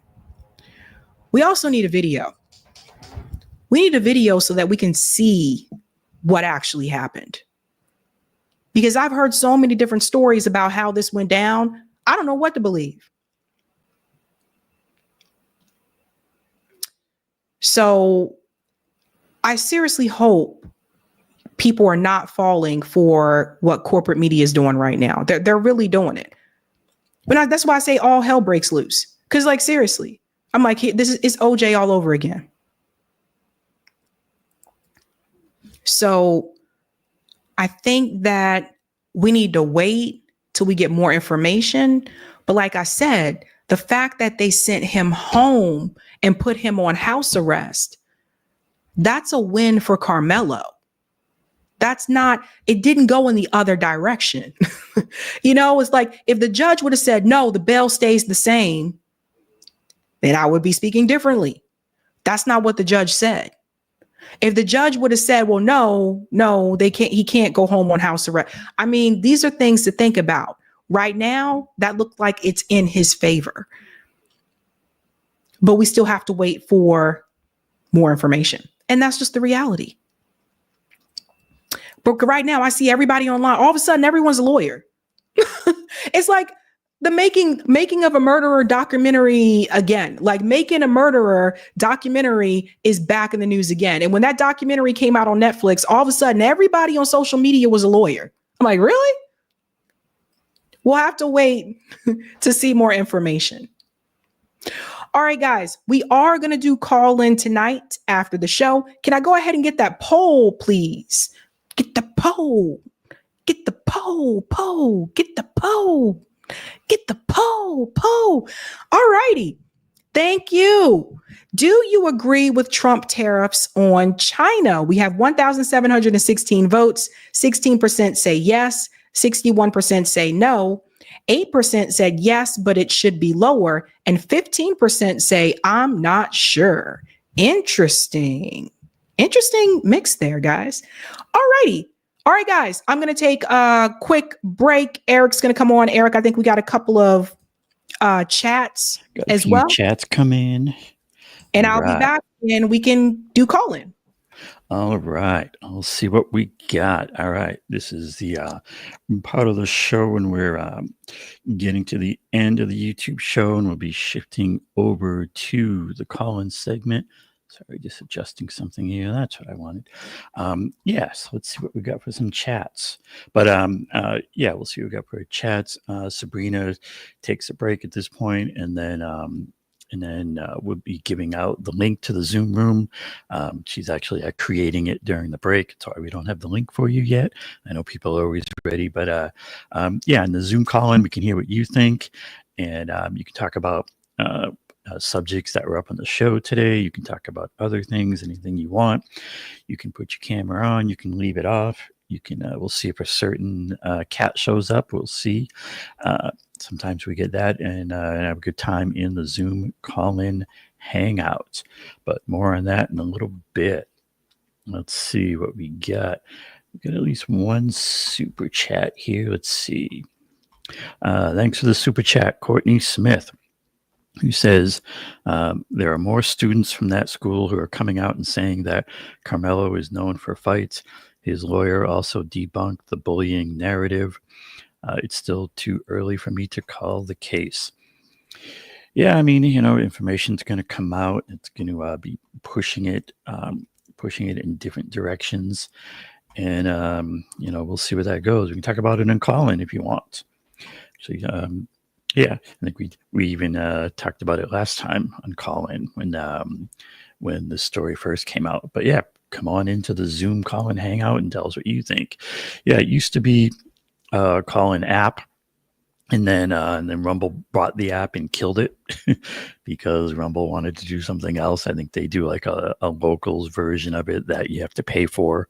And so we transitioned it over to Zoom, which I think is working pretty well. Now, I'm also but yeah, so like I said, Sabby is taking a short break. That's when I come in, Eric T. Red here, from the background to the foreground, read off some chats, just make sure I'm not missing any. And also, I thought I'd talk to you a little bit about from the 11 Demand Substack. There is a new post. Is that working? There we go. Oh wait, that's zoomed in too big. Here we go. So there is the 11 Demand Substack. I'll put the link in the chat after. But yeah, this is tied into 11demands.org. If you want to catch what's on there, you can find it just by searching 11 Demands or going to 11demands.org. And there was some of the feedback that we've heard at times is that the presenting straight up with 11 can be like too many at once. And so, that kind of led to this, which is start with 3 is what we're kind of have here. So this is 11 Demands Take 3, and this is on Substack, recently posted. So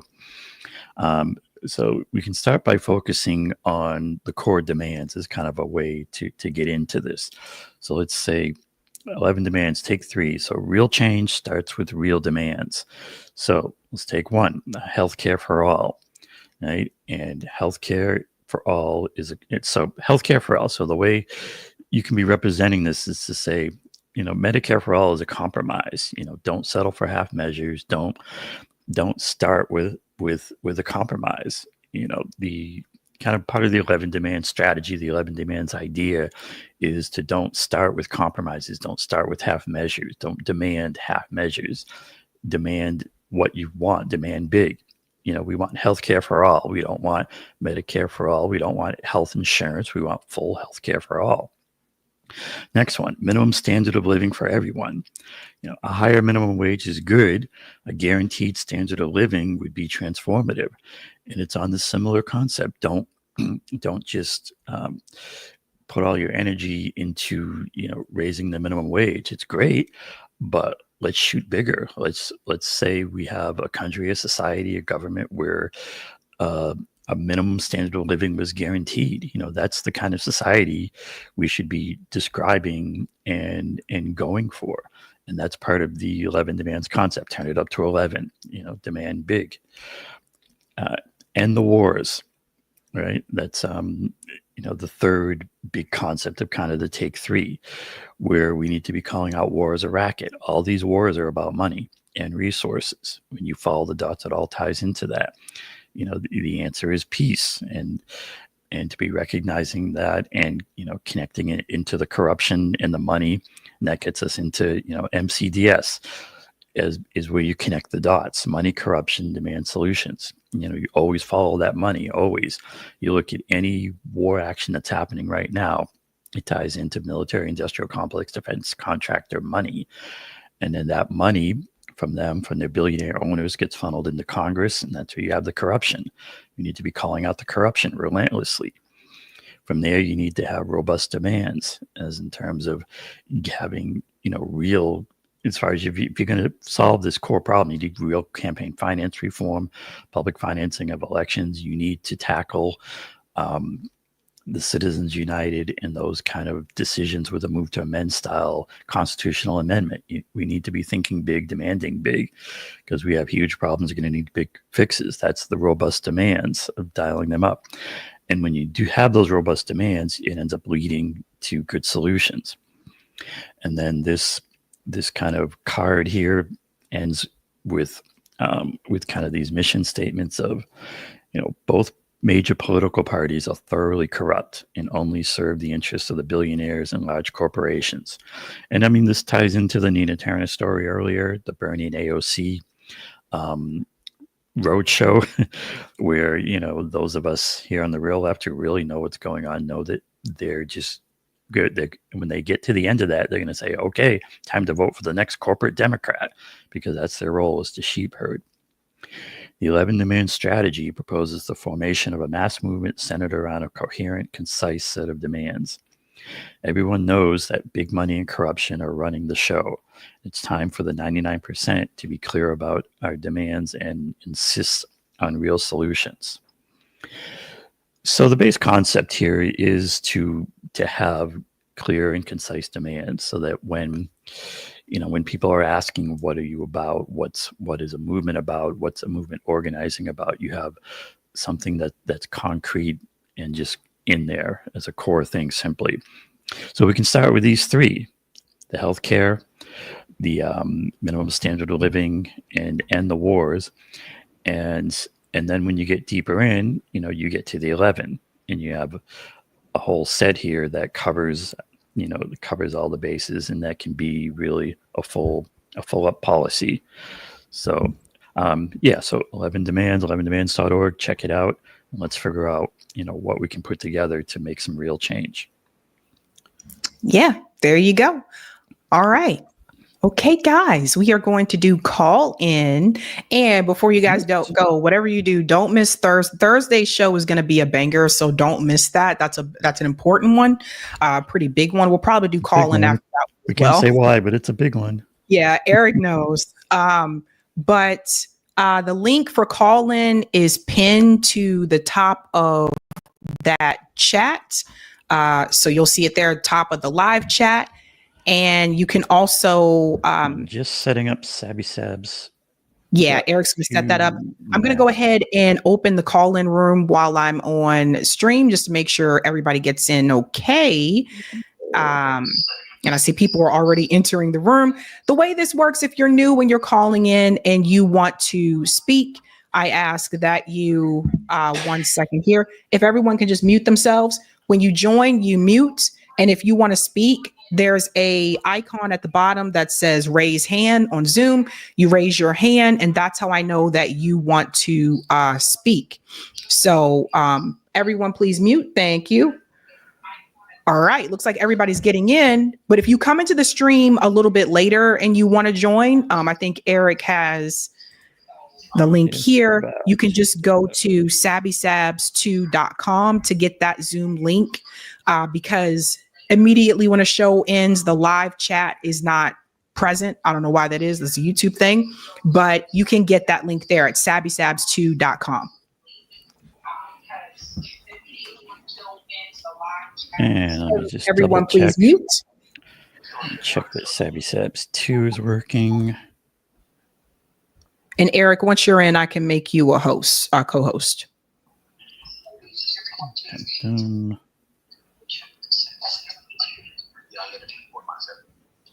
Okay. Again, everyone, please mute until you speak. And we're just waiting on Eric. I'm just waiting on you.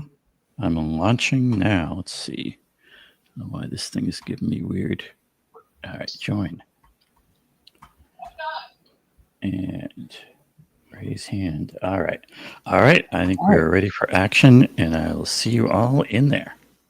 All right. And Eric, I just made you a co-host. So there we go. Again, if you come in a little bit later, folks, you can join us over here. Just go to sabrinasalvati.com if you want to join the call in. Other than that, guys, come back Thursday. Will be a big, big show. Have a good night. Keep up the fight.